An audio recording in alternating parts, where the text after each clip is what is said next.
Hank Bellows planted himself in front of Garrett Calloway's 4 children like a wall of stone, and he did not move. The children.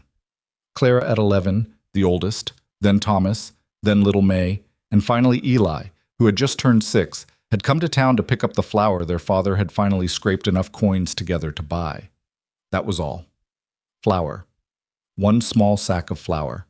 But Hank Bellows, who owned the largest cattle operation in Fremont County and had never once gone hungry a day in his life, looked down at those 4 children standing in the mud outside Morrison's general store, looked at their patched coats and their worn-out boots, and he laughed. Not a quiet laugh. Not an embarrassed laugh. A loud, open, deliberate laugh that pulled every head on Main Street toward him, like a bell being rung. "Well, look at that," Hank said to the 2 men flanking him, his ranch foreman Doyle and a man named Pratt, who did whatever Hank told him to do. Calloway's beggar brood made it to town again. Who's counting the days before the county has to bury the lot of them? Clara's jaw went tight. She grabbed Eli's hand. Hank Bellows crouched down to Eli's eye level, his big face splitting open in a grin that didn't reach anything close to warmth. "You cold, boy? Looks like your coat's more hole than coat." He flicked a finger at the frayed collar. "Your daddy know you're out here embarrassing yourselves again?" Eli didn't say anything. He was 6 years old, and he pressed himself against Clara's side, and he stared at the ground because that was what he had learned to do. If you're the kind of person who believes children deserve better than that, subscribe to this channel right now and follow this story to the end. Hit the like button and drop a comment telling me what city or country you're watching from. I want to see how far this story travels, because what happens next will stay with you for a long time. The morning that changed everything had actually started the way most mornings did for Garrett Calloway, badly. He was up before the sky turned any useful color, pulling on his boots in the dark, because one of the 2 remaining chickens had gotten loose in the night, and he could hear it raising hell somewhere near the fence line. His back hurt. It had hurt since the summer before last, when he tried to move a full water barrel by himself because there was no one else to help him move it, and something in his lower spine had made a sound it shouldn't make. He ignored it, same as he ignored most things that couldn't be fixed with what he had on hand. The cabin was cold. It was always cold now that October had come in hard off the mountains. The roof on the eastern side had been leaking since August, a slow, patient leak that dripped through the night onto the puncheon floor near the children's sleeping area, and Garrett had run out of rags wide enough to manage it. He'd shoved a wooden bucket under the worst of it, and the bucket was full this morning, which meant it had rained during the night without him waking up to notice. He emptied the bucket outside, stood for a moment looking at the gray sky, and calculated, the way he calculated most things now, which was carefully and without much hope, how many more heavy rains that roof would tolerate before a section came in entirely. The answer he kept arriving at was not many. He caught the chicken. He fed the other one. He came back inside and got the fire going in the stove, which took 3 tries because the kindling was damp. And by the time the flame caught, Clara was already up, moving around the kitchen side of the single open room with the quiet efficiency of a child who had absorbed, without anyone explicitly teaching her, that mornings in this cabin required economy of motion and voice. "We're almost out of flour," she said, not accusing him, just reporting. "I know. There's maybe enough for biscuits this morning. Not much after." "I know, Clara." She looked at him for a moment. 11 years old, dark-haired like her mother had been, with her mother's particular habit of looking at a person directly when most people would look away. "I can take Thomas and go to Morrison's today. You wrote to him last week. He might have held something." Garrett had written to Morrison the week before explaining that he'd have coin in hand by Thursday, which was today, because Ed Hart over at the Double Bar had promised him 2 days' wages for fence work. The fence work was done. The wages were in Garrett's pocket right now, less than he'd hoped because Hart had docked him for a broken post that Garrett was reasonably sure had been broken before he arrived, but enough. Enough for flour. Maybe cornmeal if Morrison was having a generous day, which he sometimes was and sometimes wasn't depending on factors Garrett had never fully decoded. "Take all 4 of them," Garrett said. "I don't want May and Eli here alone while I'm out. All 4 of us going to Morrison's for 1 sack of flour is going to look, I know what it's going to look like." He handed her the coins. He'd counted them 3 times already. "Go in, get the flour, come straight home. Don't stop to talk to people." Clara took the coins and tucked them into her coat pocket, and didn't say what she was thinking, which Garrett suspected was something along the lines of, "We can't keep doing this." She was too smart and too kind to say it out loud. He was grateful for that and guilty about it in equal measure. He left before they did, heading back out to where Ed Hart had mentioned there might be another day's work available if Garrett wanted it. He wanted it. He always wanted it. Wanting it and getting it were increasingly different things. Thomas was 9 and possessed of the particular brand of 9-year-old pride that made him walk very straight whenever they went to town, as though posture alone could close the distance between what they were and what he wished they were. He walked straight now, down the center of the rutted main street of Howler's Creek, with May on one side of him. May was 7 and inclined toward reaching for his hand, which he permitted, and Eli on his other side. Clara walked slightly ahead, which was the arrangement they'd developed without discussing it. Clara at the front because she was the oldest and the one most likely to get them through whatever needed getting through. The town of Howler's Creek, Wyoming, was not a large place. A main street, a few cross streets, a church at one end and a livery at the other, with Morrison's general store, the feed store, the blacksmith, a small hotel of questionable character, and Delbert's saloon arranged between them like teeth in a jaw that was missing several. In another month, the mountain passes would start closing, and the town would contract further into itself, hunkering down for winter the way everything out here did. They had almost made it to Morrison's when Hank Bellows came out of the hotel. He wasn't the only person on the street. There were others, a woman from one of the outlying farms, 2 men from the feed store, a couple of boys about Thomas's age who went to school with Clara and who, like most of the children in Howler's Creek, had been told in various ways by various adults to keep a distance from the Calloway children, as though poverty were a thing that spread by contact. But Hank Bellows was the one who noticed them first, and Hank Bellows was the one who spoke. "Well, look at that! Calloway's beggar brood made it to town again." Thomas stopped walking. That was his mistake, and he would think about it later, alone at night in the dark, wishing he hadn't done it. Because stopping walking was the same as acknowledging the words, and acknowledging the words gave them weight. Clara did not stop. She reached back and grabbed Thomas's sleeve and kept moving. "Where you headed, girl?" Hank called after her. "Morrison's? What's he letting you have on credit this time?" "Don't answer," Clara said, very quietly, directly to Thomas. "I'm not." But Doyle and Pratt had fallen in alongside Hank now, and the 2 boys from school were watching, and the woman from the outlying farm had paused near the feed store doorway, and suddenly the street felt very long and Morrison's felt very far. Hank stepped off the hotel walkway and into the street, not quickly, not aggressively, just casually, the way a man steps into a space that he considers his own, because everything in this valley had confirmed that position for the past 15 years. He positioned himself just slightly in front of the children's path, not blocking it entirely, but enough that not going around him required a decision. "I'm talking to you," he said, and now his voice had dropped slightly, the laughing quality gone, replaced with something flatter. "I'm a taxpayer in this county. I got a right to know what my charity dollars are feeding." Clara stopped. She turned and looked at him with her mother's eyes. "We don't take charity, Mr. Bellows." "No?" He looked at her coat, a coat that had been let out twice in the past year, the seams still holding but visibly strained, a different color fabric at the cuffs where Clara had extended the sleeves herself. "What do you call that coat? Your daddy make that?" "My mother made it," Clara said. And something shifted in Hank's face, not regret. More like the brief recognition that he'd struck something he hadn't intended to, followed by the decision not to care. "Well, your mother's not around anymore, is she? So what you got is charity, whether you call it that or not." Eli made a small sound against Clara's side. Doyle laughed. "Kid's about to cry," he said to Pratt, not quietly. "I'm not," Eli said, which was both true and brave and absolutely heartbreaking. Hank crouched down, that deliberate, performative crouch that people do when they want to make a point of the size difference, and looked at Eli with the particular cruelty of someone who has never had to be afraid of anything and has therefore never learned what cruelty feels like from the other end. "You're not crying? Good.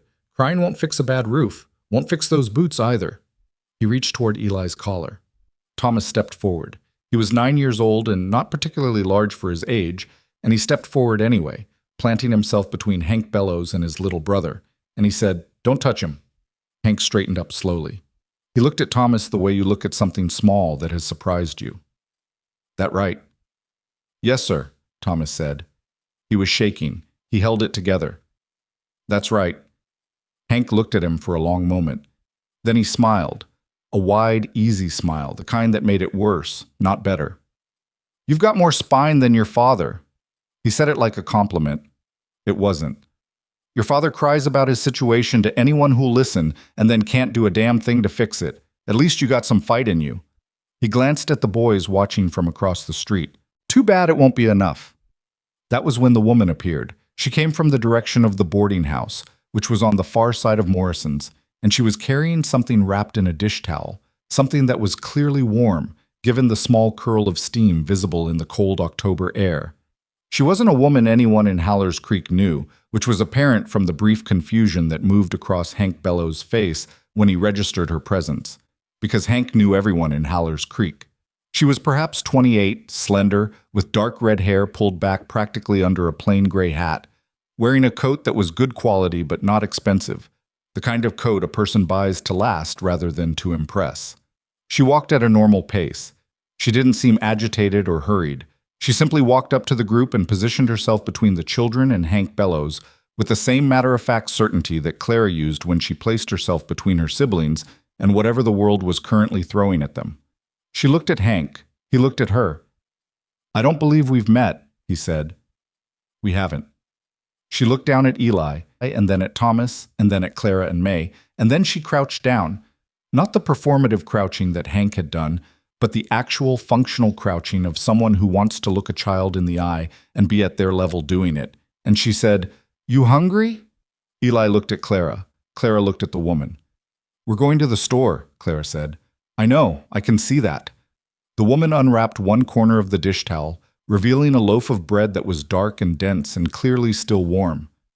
This was more than I needed for myself. I'd be grateful if you'd help me with it. The way she framed it, I'd be grateful, was deliberate. Clara caught it. You could see it in her face, that brief, careful calculation of a child who has learned to distinguish between charity offered with pity and something offered with respect. That's real kind of you, ma'am, Clara said. Hank Bellows made a sound. It was short and dismissive, the sound of a man deciding a situation was beneath his further attention. Teaching them to take from strangers now. I'd be careful finishing that sentence, the woman said.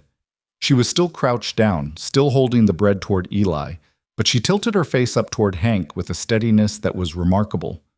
You've been speaking about children loud enough for half the street to hear. Whatever point you think you've been making, you've made it. You can go now. The street had gotten quiet. Hank Bellows was not accustomed to being told he could go anywhere. He was the man who left places when he decided to leave them, not when someone suggested he should. He straightened to his full height and looked at this woman he didn't know, this stranger with her loaf of bread and her flat, steady voice. And the calculation that moved through his expression was visible. Who was she? What was her position here? And what would it cost him to press the point versus walk away? I don't know you, he said. No, she agreed. You don't? You just passing through? No. He waited.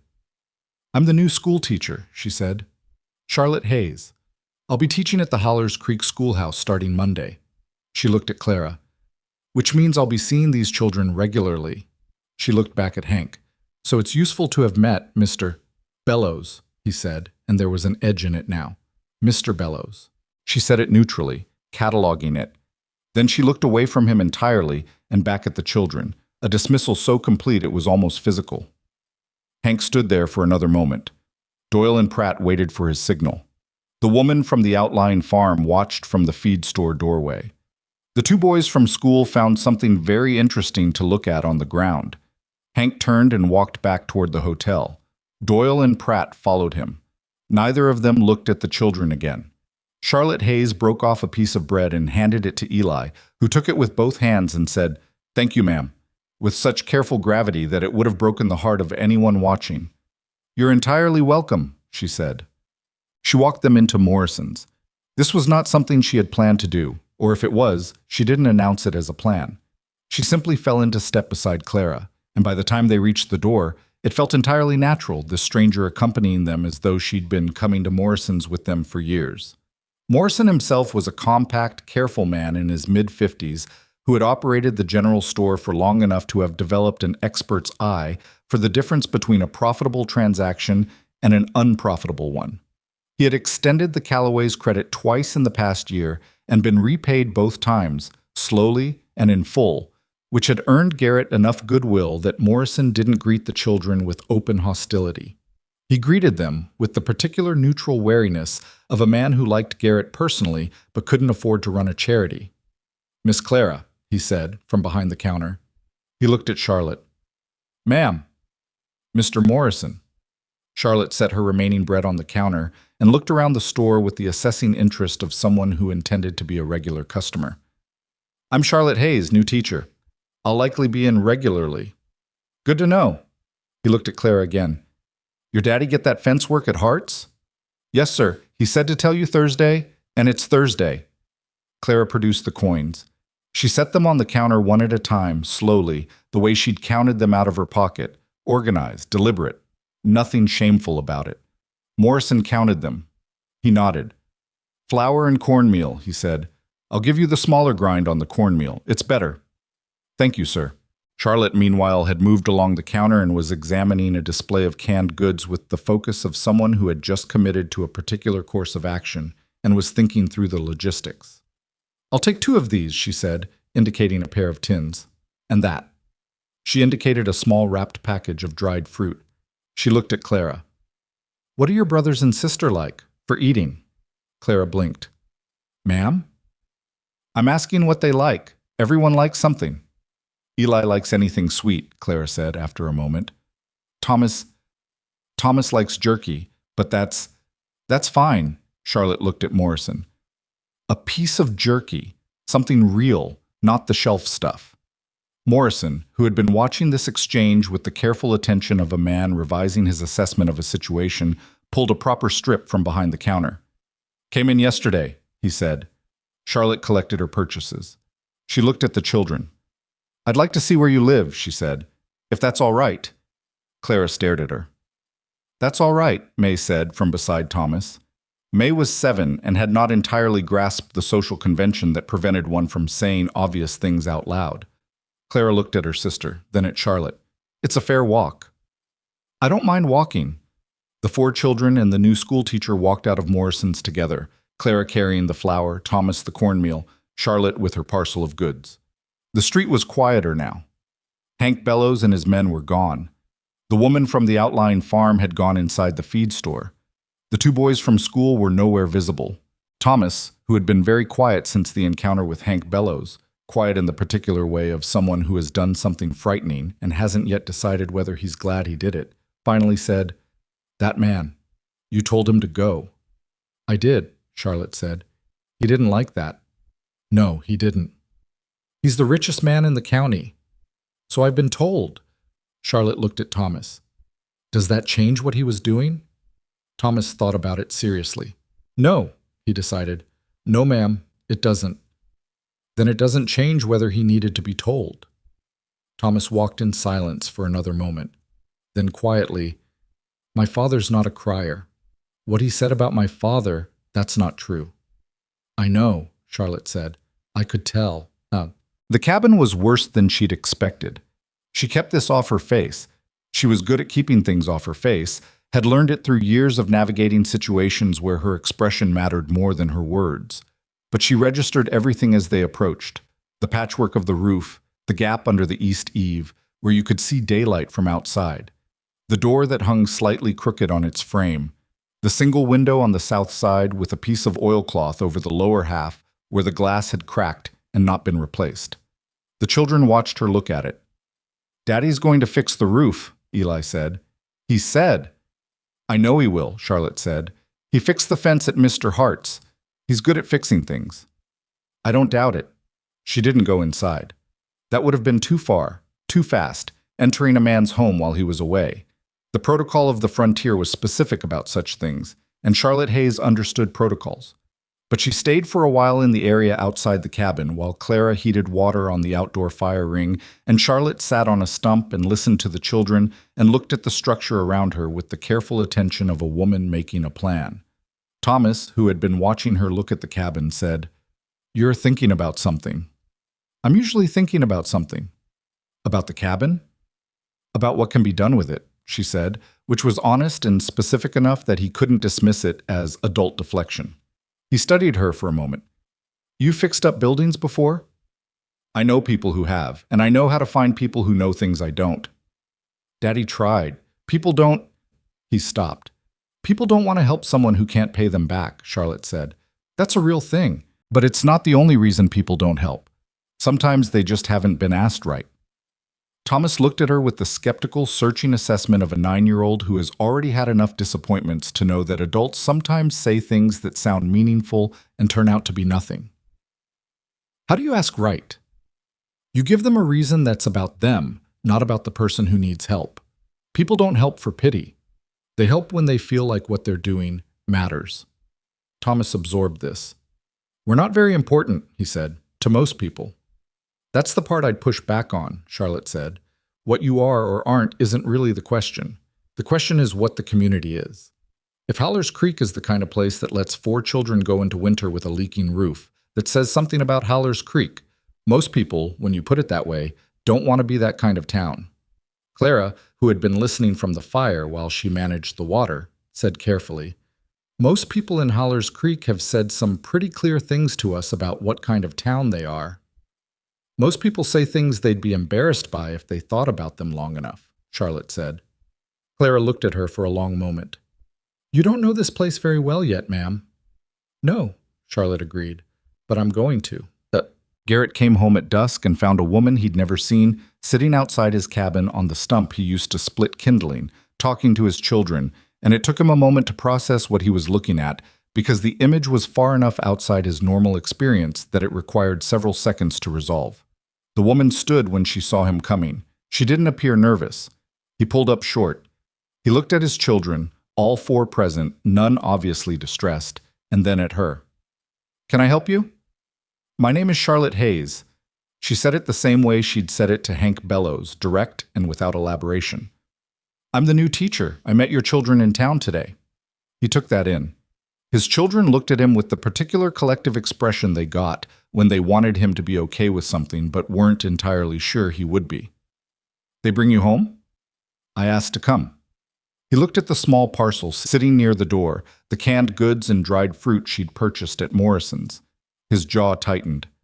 I don't take charity, he said. It's not charity. It's groceries from a neighbor. She held his gaze.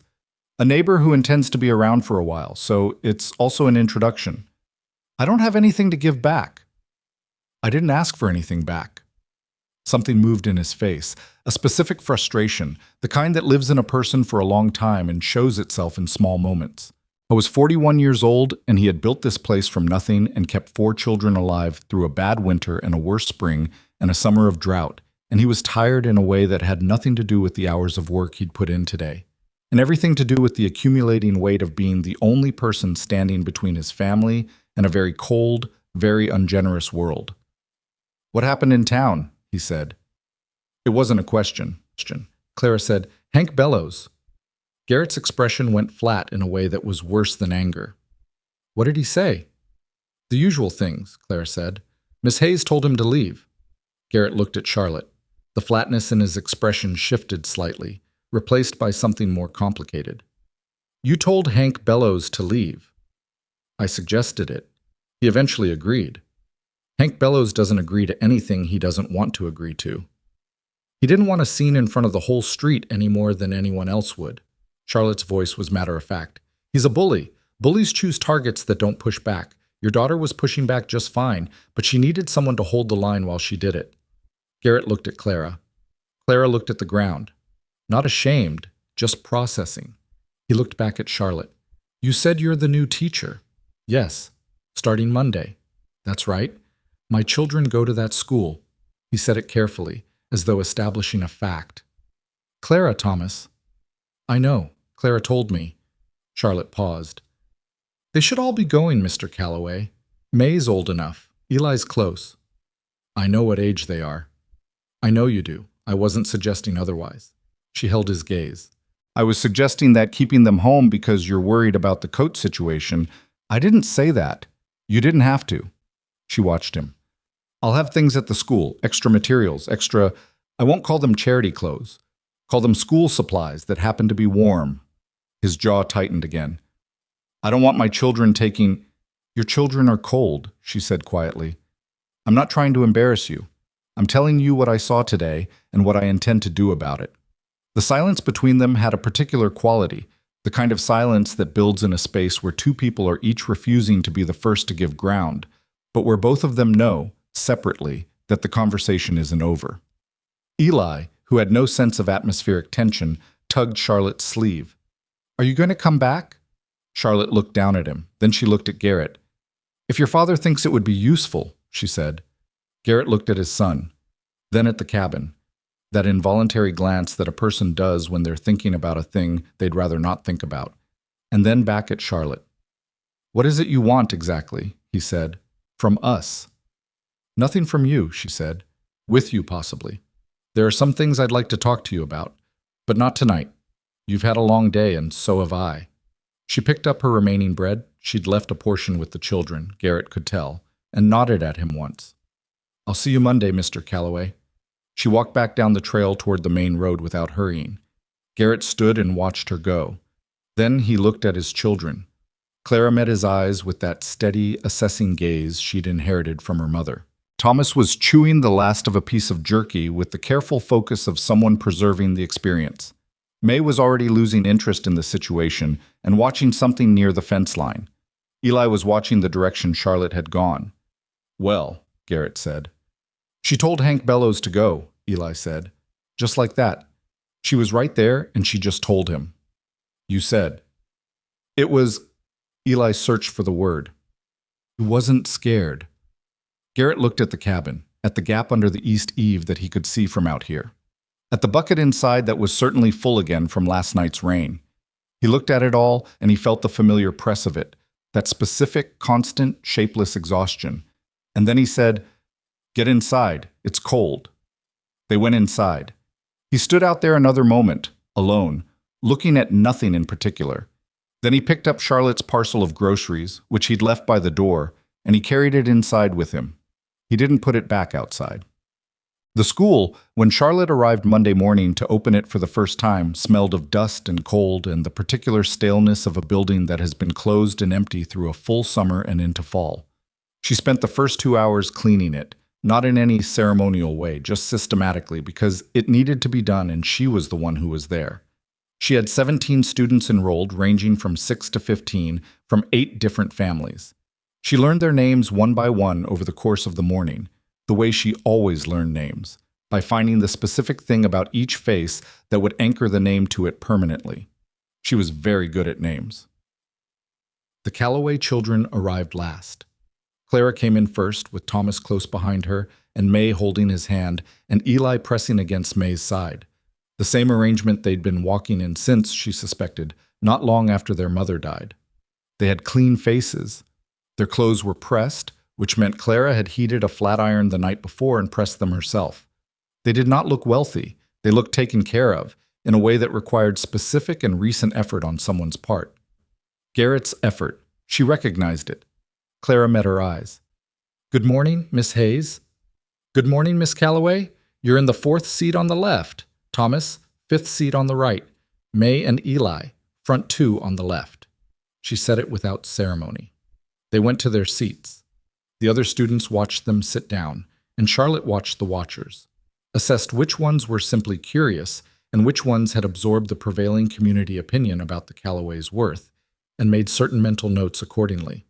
Then she stood at the front of the room and looked at them all. I'm Miss Hayes, she said.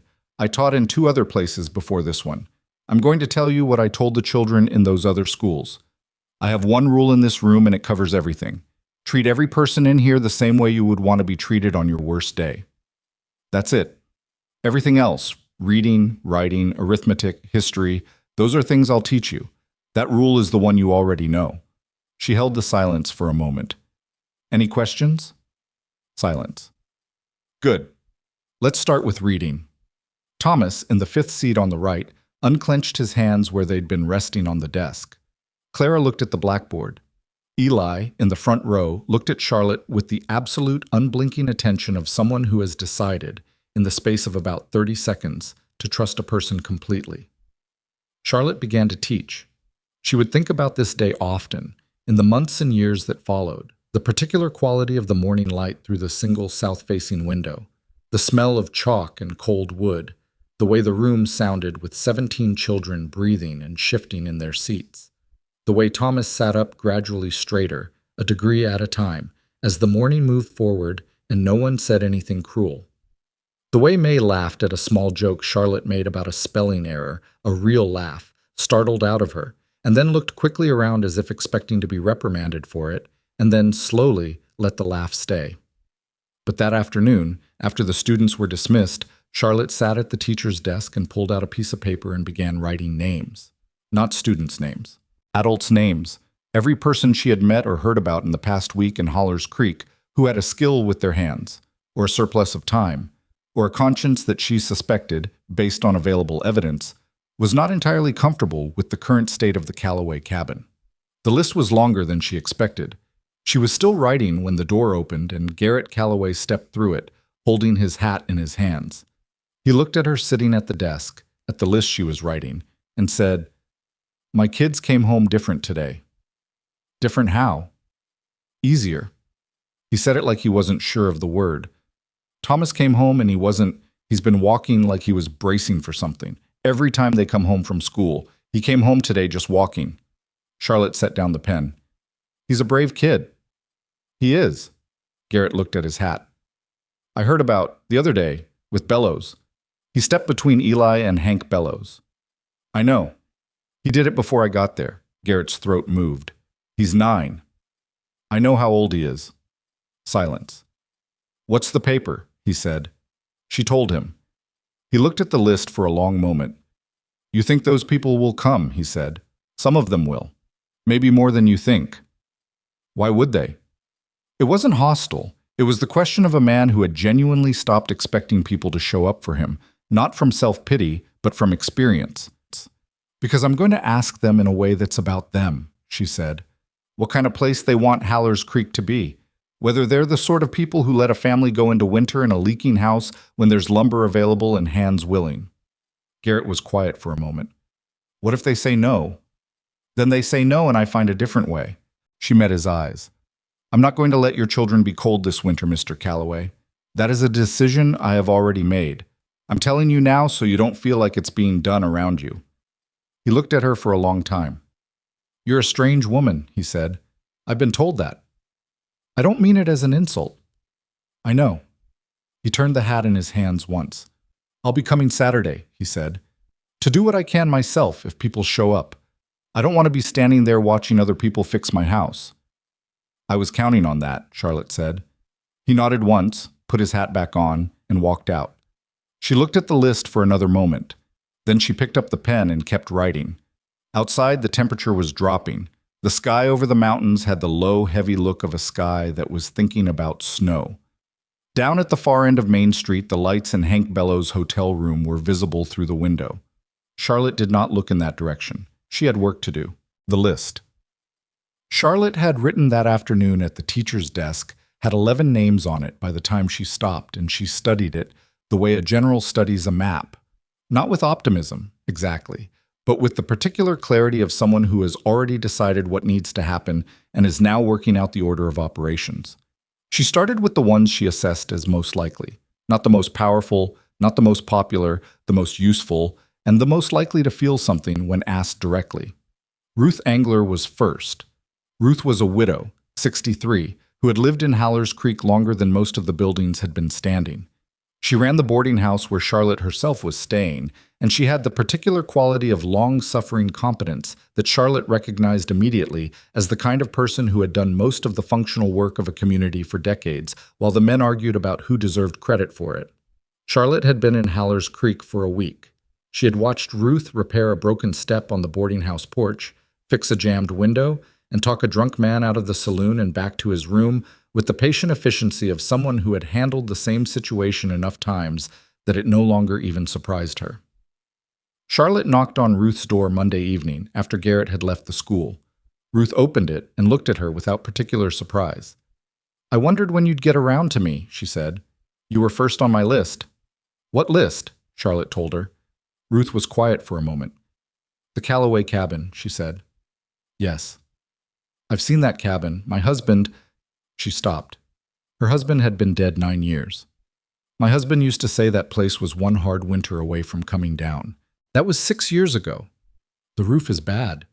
The east wall needs shoring. The floor needs replacing in 2 sections. Ruth looked at her. And you think I can help with that? I think you know who can, and I think you know how to ask them.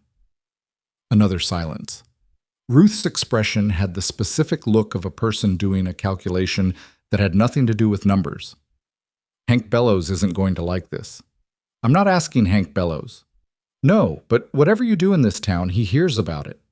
Ruth's voice was careful and specific. She wasn't warning Charlotte off. She was giving her information. He has opinions about the Calloways. He's had them a long time. What's the history? Ruth looked at her for another moment, then stepped back from the door. You'd better come in, she said. The history, as Ruth told it over the next hour, was this. Garrett Calloway had come to Wyoming 11 years ago with his wife, Nora, and enough saved money to purchase a small parcel of land at the eastern edge of the valley. It was not the best land. The best land in the valley was the range Hank Bellows controlled, had controlled for 20 years, had expanded methodically and legally, and in some cases less than legally, across the better part of Fremont County. But Garrett's parcel had a clean water source, a spring-fed creek that ran year-round, and Hank Bellows had wanted that water access since before Garrett ever set foot in Wyoming. He'd made an offer the year Garrett arrived. Garrett had said no. He'd made another offer 2 years later, higher. Garrett had said no again. After that, Ruth said, the offers stopped and other things started. Small things, subtle things, the kind of things that are hard to point to as deliberate because they look like ordinary bad luck from the outside. Garrett's request for equipment rental rejected without explanation. His name somehow absent from the list for the county road improvement that would have put a better track past his property. The social atmosphere in Howler's Creek, calibrated by the prevailing opinion of its most powerful resident, tilting incrementally against him. None of it illegal. All of it real. And then Nora got sick, Ruth said. And Garrett, he's a proud man, and he handled it the way proud men handle things, badly and alone. By the time people realized how far under he'd gotten, most of them had decided he'd brought it on himself. Had he? He'd made choices that cost him, Ruth said carefully. Proud choices. Choices that made sense in a different world than the one he turned out to be living in. She looked at her hands. But those children didn't make any choices. Charlotte said, that's the thing I keep coming back to. Yes, Ruth said. Me too. She was quiet for a moment. Al Briggs is who you want for the structural work. He was a carpenter before he took up farming. He doesn't like Hank Bellows. Nobody who knows Bellows well likes him. They just pretend to because it's easier. And he has a sense of obligation that he doesn't always know what to do with. Tell him what the situation is with the children, straight out. Don't dress it up. Who else? Ruth told her. And the names she added to Charlotte's list, and the specific things she said about each person. This one responds to practical necessity. This one needs to feel useful. This one will do anything his wife tells him to do, and his wife is a decent woman, were the kind of information that only comes from decades of watching a community from slightly outside it, which is exactly where women like Ruth had always stood. Charlotte walked back to her room that night with a longer list, a clearer picture, and the particular quality of tiredness that comes not from exhaustion, but from the feeling of something beginning. She sat down at the small desk in her room, opened her journal, and wrote one line before she went to sleep. The children's father looks at that cabin the way a man looks at his own failure. That is the part I have not yet figured out how to address. She closed the journal. She slept. In the morning, she went back to school and taught 17 children reading and arithmetic, and between those things, the smaller and less measurable curriculum of being seen and heard and taken seriously. On Tuesday, she visited Al Briggs. He was a broad, weathered man in his 50s who answered the door with the wariness of someone who had been asked for things by strangers before and found it rarely went well. Charlotte told him directly what the situation was with the Calloway roof, and what the east wall needed, and what the floor required. She used specific terms. She had spent the previous evening studying what she'd observed at the cabin, and the specificity, she could tell, changed something in his expression. He was not being asked to feel sorry for someone. He was being asked to apply a skill to a defined problem. "Who else is coming?" he said. "I have a few commitments. Ruth Angler is organizing the women for the interior work." "What's Calloway say about it?" "He said he'll be there Saturday and wants to work alongside whoever shows up." Briggs looked at her steadily. "Hank Bellows finds out about this. There'll be noise." "There'll probably be noise regardless," Briggs snorted, a short, not entirely unfriendly sound. "Saturday," he said. "I'll bring what lumber I have. You'll need to source the rest. Morrison sometimes holds materials. Ask him what Garrett owes and I'll—" "Garrett pays his own debts," Charlotte said. "I'll work something out." Briggs gave her a long look. "You're going to have a hard time in this town, Miss Hayes." "I've had a hard time in other towns," she said. "I'm still here." He said he'd be there Saturday. She moved to the next name on the list. By Friday, she had 9 commitments, which was more than she'd told Garrett to expect. She'd been conservative with him deliberately, because she'd learned that hope was a thing you had to handle carefully with people who had been let down by it repeatedly. She hadn't told him about the women's effort at all yet, the group that Ruth had quietly assembled, 4 women who between them could cook, organize, sew curtains, patch interior walls, and do the kind of work that makes a structure into a home rather than a shelter. She wanted him to see it for himself. She went to the cabin Friday evening as the light was going. She knocked. Garrett opened the door. He had flour on his hands. Behind him she could see Clara at the stove and the 3 younger children at the table, May doing something with a piece of string, Eli watching whatever Thomas was drawing on a scrap of paper. "I wanted to tell you the count for tomorrow," Charlotte said. He stepped outside, pulling the door most of the way closed behind him. "How many?" 9, including Ruth Angler and Al Briggs. Something moved across his face, a brief, complicated expression that she'd learned in the past week to interpret as Garrett Calloway's version of being moved. He kept it very controlled, the way men did when they'd decided that showing emotion was a form of vulnerability they couldn't afford. 9 people, he said. "Yes. That's—" He stopped. "That's more than I thought. Al Briggs is going to be worth 3 men in terms of the structural work. He knows what he's doing." Garrett nodded slowly. He looked at the cabin, that involuntary glance again, the one toward the east eave, and then back at her. "I talked to Morrison," he said. "He said someone had already settled the account for materials." Charlotte said nothing. "Was that you?" "It was a community contribution," she said. "Several people." "Charlotte." It was the first time he'd used her first name. She noted it. He seemed to note it too. A brief pause, then he kept going. "I can't have people paying for—" "They didn't pay for you," she said. "They paid for the children. If you need to separate those 2 things in your head to make it work, then do that. But don't send the lumber back." He stood there looking at her in the fading light. The temperature had dropped again. Their breath was visible. From inside the cabin, she could hear Eli say something and Thomas respond, and May's particular laugh, higher than the others, quick, like a bird startled off a branch. "My wife would have liked you," Garrett said. It came out without apparent premeditation. She could tell by the way he looked slightly startled at himself after he said it. Charlotte didn't treat it like a significant statement. She treated it the way she treated most significant statements, which was to acknowledge it simply and move forward. "She sounds like she was a practical woman." "She was." He looked at his flour-covered hands. "She would have had this whole thing organized better than you have." "I doubt that. But it's a nice thing to say." The corner of his mouth moved. It wasn't quite a smile. It was the shape a smile makes in a face that hasn't made one in a while and isn't sure the muscles still know how. 7 in the morning, Charlotte said. "I'll be here before the others." She walked back to town.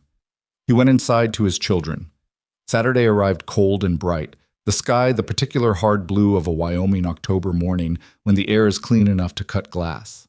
Charlotte was at the cabin at 6:30, which was before anyone else, and she used the 30 minutes to walk the exterior and make a final assessment of what needed to happen in what order.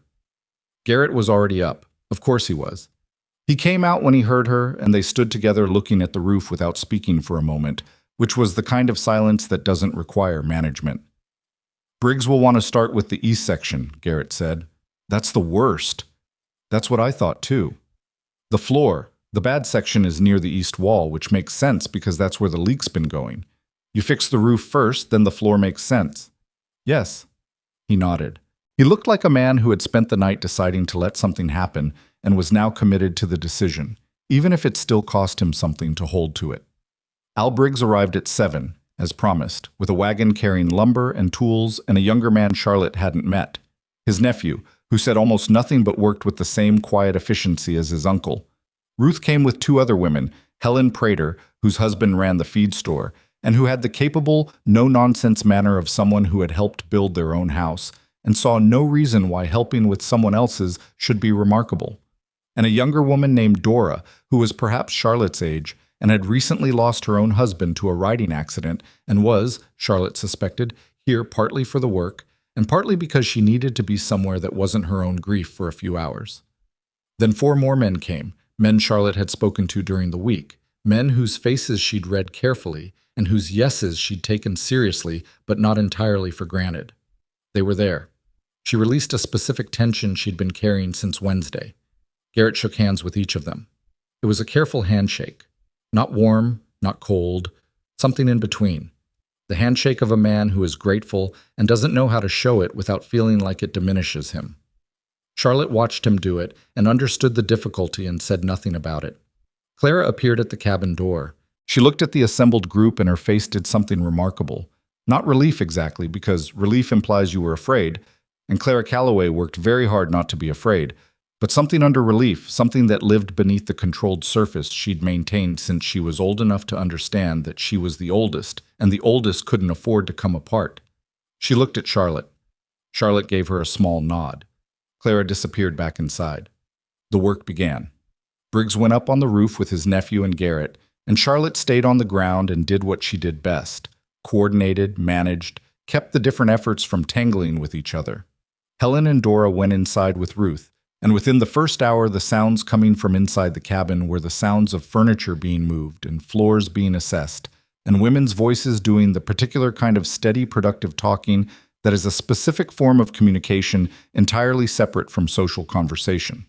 Thomas was outside within 30 minutes, hovering near Briggs's wagon, watching the lumber being unloaded with the intense, focused attention of a boy who wants to understand how things work, and has not had many opportunities to watch skilled men do skilled work. Briggs noticed him. Without making a production of it, he explained what he was doing as he worked, briefly and technically, the way you explain things to someone you're taking seriously rather than performing for. Thomas didn't say much.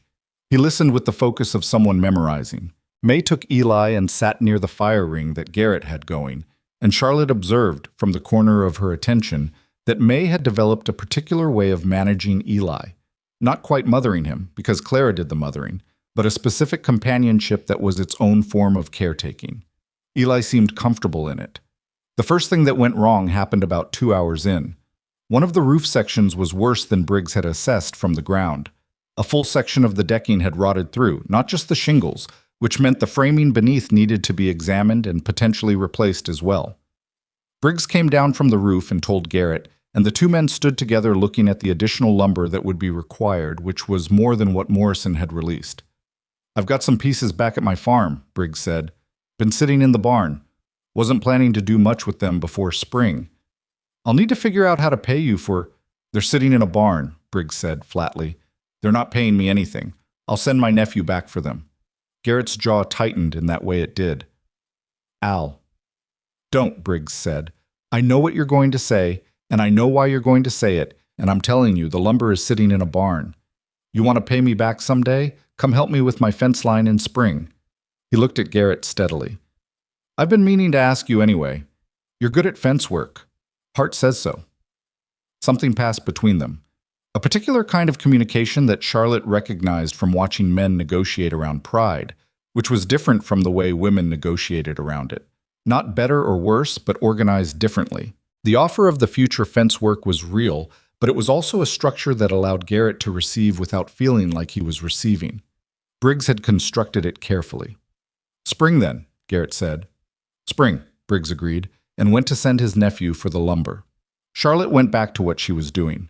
By midday, the smell of something cooking had begun coming from inside the cabin, which meant Ruth had taken over the stove in the domestic equivalent of a command operation. Nobody commented on this. It simply became part of the landscape of the day. When Charlotte went in to check on the interior progress, she found Helen rehanging the oilcloth window covering with a new section of actual glass from where Charlotte didn't immediately know, and Dora on her knees replacing the damaged floor section with the focused, slightly ferocious energy of someone who has turned grief into labor and is not going to stop until both are spent. "Where did the glass come from?" Charlotte asked Ruth quietly. "Morrison's. He said it was a remnant from a special order and he couldn't use it." Ruth looked at Charlotte with a brief, specific look. "He lies badly, but it was kind." Clara was in the cabin too, having slipped inside at some point and positioned herself near the fire with a piece of mending, not her own mending, Charlotte realized after a moment, but Dora's coat, which had a torn hem. She'd simply noticed it and picked it up and started working on it without asking. Dora didn't notice until she looked up and saw Clara bent over it with the careful intensity of a girl who has learned to sew out of necessity rather than choice. And the look on Dora's face was one of those moments that don't announce themselves as significant and are somehow the most significant of all. "You don't have to do that," Dora said. "I know," Clara said. "The hem's going to pull all the way through if it's not caught." Dora looked at her for a moment. "You're very capable," she said. "I have to be," Clara said, without self-pity. "Just a fact. Just how things were." Dora nodded slowly. "Yes," she said. "I know that." Clara handed the coat back when she was done. Dora put it on and didn't say anything more about it, which was exactly right, and Charlotte thought, this girl needs someone to tell her that the things she does to survive are genuinely impressive, not just necessary. She filed it away. Lunch was eaten outside in the thin October sunlight. Ruth's cooking, which was substantial and practical and without fuss. The kind of food that is about calories and warmth rather than pleasure, but which carries a different kind of nourishment along with it. 9 adults and 4 children ate together outside the cabin while the roof above them was only partly finished, and the sound of it, the voices and the noise of plates, and the specific, unrepeatable quality of a lot of people in a small place doing something together was something the Calloway children sat inside very quietly. Garrett sat slightly apart from the main group. Charlotte sat beside him, not because she'd made a plan to, but because there was space there, and it seemed right. "You doing all right?" she said. "It's a lot to take in," he said. You don't have to talk to everyone." "I talk to everyone." He looked at his plate. He stopped. "I don't have words for this, Charlotte. I want to say something that covers what this is, and I don't have the words." "You don't need to say it," she said. "I feel like I do. I feel like the least I can do is say the right thing." "The right thing you can do is what you're doing. You're working alongside them. That's what they came for." He looked at her. "You're easy to talk to," he said, "and you're the most direct person I've ever met." "Those two things usually go together." "In my experience, they don't," he said. "Most people are one or the other." She looked out at the valley, the mountains beyond it, the pale October sky. "I lost my family when I was 22, she said. "Fever. My mother and my father and my younger brother all in the same month." She said it simply, without performance. "After that, I didn't see much point in being indirect. Time started feeling different, like something that was actually limited, not just theoretically." Garrett was quiet. "I'm not saying that to compare," she said. "I'm saying it because I want you to understand why I am the way I am. Why I walked up to your children on the street and didn't think twice." "You recognize something," he said. "I recognized a lot of things." She looked at him. "Including that your children are being raised by someone who loves them and is exhausted and doing it anyway. That's not nothing. That's actually quite a lot." He looked at his hands. They were rough and scarred and capable looking, a working man's hands. "Nora would have handled this better than me," he said. "You don't know that. She had a way of..." He stopped again. "She could walk into a room and make it feel like things were going to be fine. I don't know how she did it. I never had that. I can build things and fix things, and I can work a fence line for 12 hours, but I can't walk into a room and make things feel like they're going to be fine." "Your children think things are going to be fine," Charlotte said. "I can tell. They're scared sometimes, and they're tired sometimes, but they believe things are going to be okay. That doesn't come from nowhere." He didn't respond to that, but he sat with it, and she could see him sitting with it, and she didn't push further. The afternoon was harder than the morning. Briggs's nephew came back with the additional lumber, but the rotted section of roof framing was worse than even the new assessment had suggested. And there was a period of about an hour where Garrett and Briggs were on the roof together having a conversation in low, tense voices, while Charlotte stood below and listened to the technical problem being worked out. The need to sister in new framing against the old, the specific way to do it that wouldn't create new problems. The argument about two different approaches that Briggs and Garrett conducted with the particular competitive energy of two men who both know what they're talking about and are each certain the other is partially wrong. They landed on a third approach that was different from either of their positions. Charlotte suspected this was going to be the better one. She said nothing about it.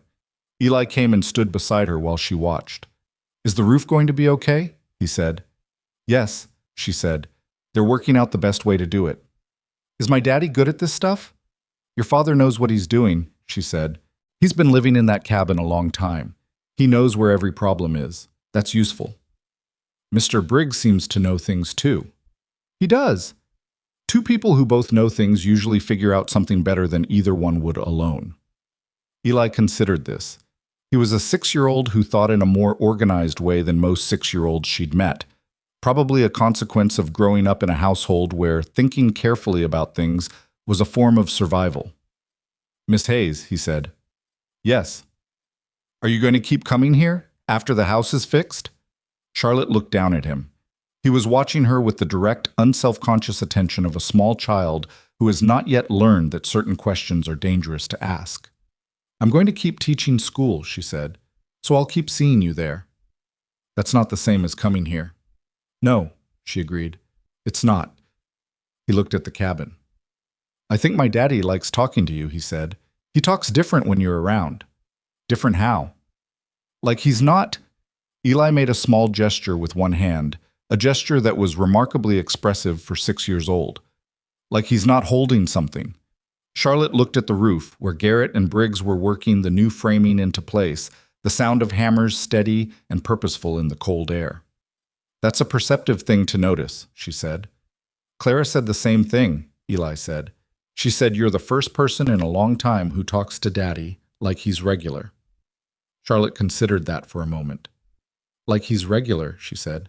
"Like he's not, the sad one." She felt the weight of it. The specific way a community's pity could become a kind of prison. Garrett Calloway locked inside the identity of the man to be felt sorry for, the failing widower, the one who couldn't quite manage. She thought about how long he'd been carrying that, and how much of his pride and his difficulty accepting help was tangled up not just with genuine self-sufficiency, but with the desperate need to refuse the role the town had assigned him. "Well," she said to Eli, "he's not the sad one. He's a man with a hard situation who's handling it about as well as anyone could." Eli nodded seriously. "That's what Clara says, too." By late afternoon, the roof was substantially repaired. Not finished, there were details still to be done, but structurally sound, the leaking section closed. The floor inside was replaced in the two bad sections. The window had its glass. Ruth had done something to the interior walls that Charlotte couldn't entirely identify, but that involved some kind of whitewash mixture she'd apparently carried with her, and that made the inside of the cabin look, for the first time, like a place someone had chosen rather than a place they'd ended up.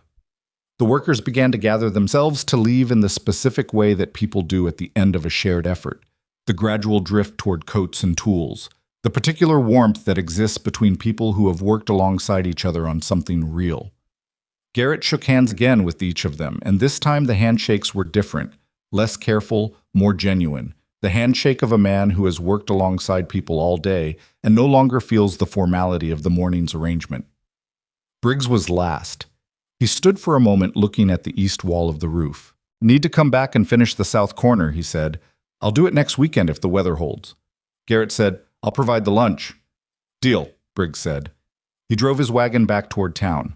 The others followed in ones and twos. The Calloway children stood in front of their cabin in the late afternoon light, the four of them together, as they always were, looking at what the day had become. May ran her hand along the new section of wall near the door. Thomas stared at the roof with the expression of someone committing an engineering fact to memory. Eli pressed his forehead against his father's arm, which was the 6-year-old version of saying something that didn't have words. Clara looked at Charlotte. "Thank you," she said. It was direct and simple and carried none of the qualification that adults put into thank yous when they're complicated by other feelings. "Don't thank me," Charlotte said. "Thank the people who came." "I will," Clara said, "but they came because you asked them. So." Charlotte didn't argue with the logic. Garrett walked her partway down the trail, which he'd never done before, just walked beside her in the gathering dark, hands in his pockets, not saying anything for the first portion of it. "What happens now?" he said finally. "Briggs comes back next weekend for the south corner. Ruth said she wants to come once more to do something with the kitchen. I have one more person I want to talk to about the fence line along the south pasture. I mean," he stopped, "after all of this." "You rebuild," she said. "You start from a better position than you were in. You've got a sound roof, a good floor, a window that actually keeps the cold out. That's not everything, but it's a foundation." "I know the practical part," he said. I meant the other thing." She looked at him. The trail was nearly dark now. The light from the cabin was a warm shape behind them, and in front of them the road toward town was a pale line between the darker shapes of trees.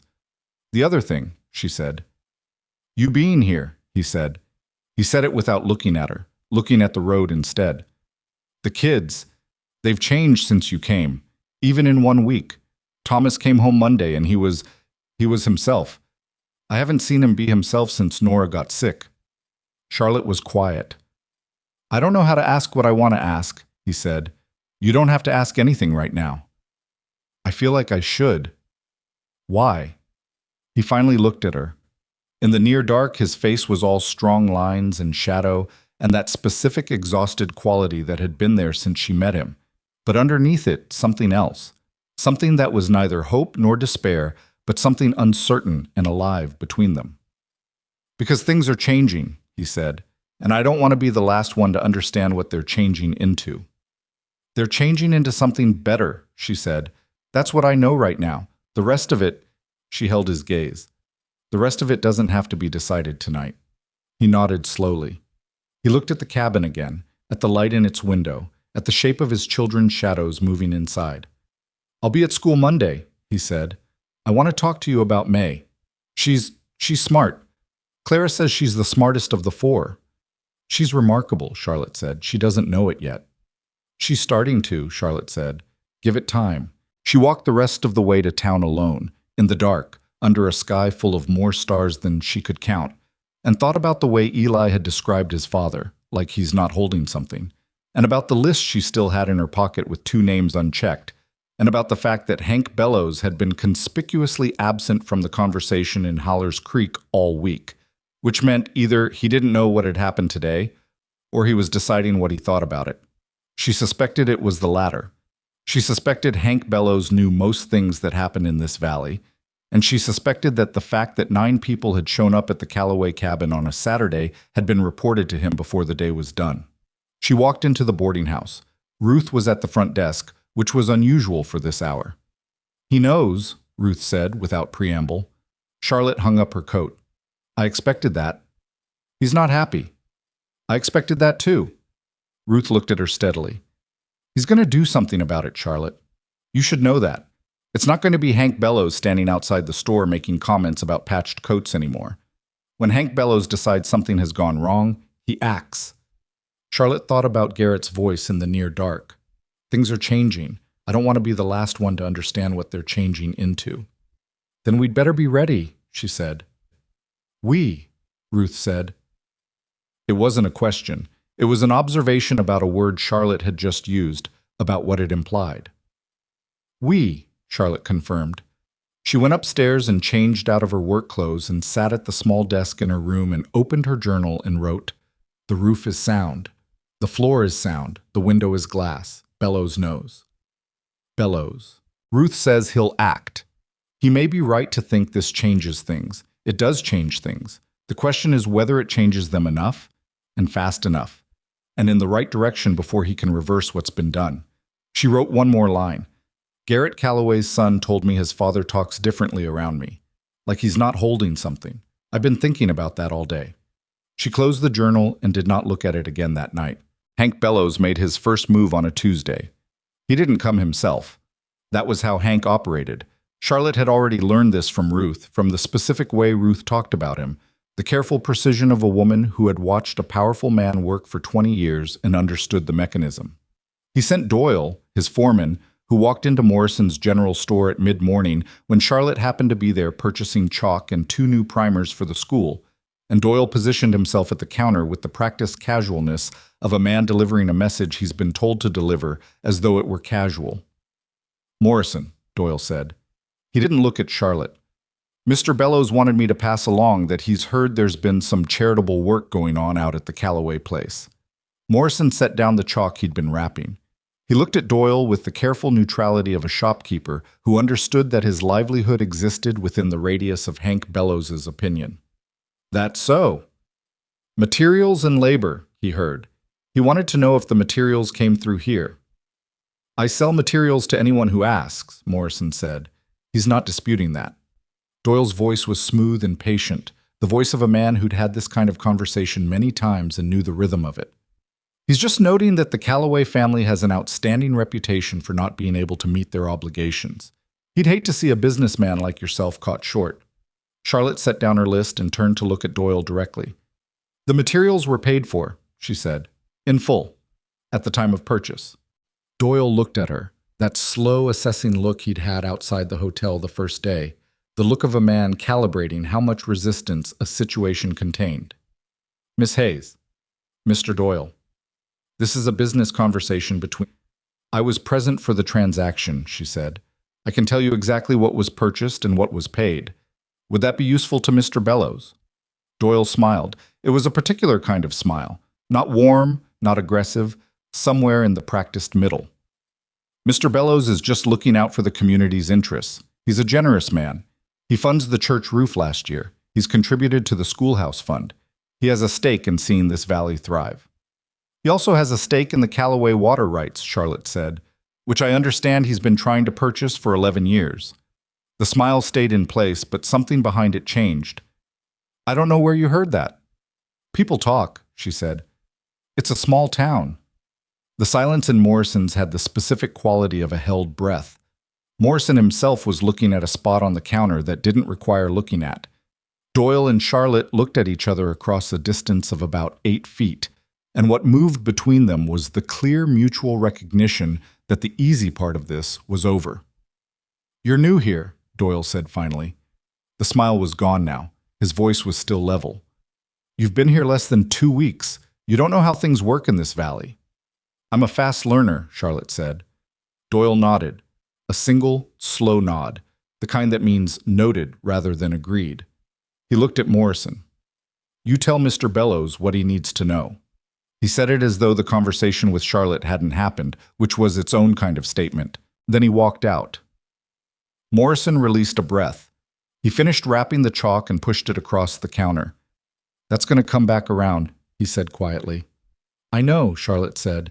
"He's got more leverage in this town than you understand yet." "I'm beginning to understand it," she said. She picked up her package. "He came because he's worried. If he were sure of his position, he would have let it alone." Morrison looked at her for a moment. "Miss Hayes," he said, "I like what you did out at that cabin. I want you to know that.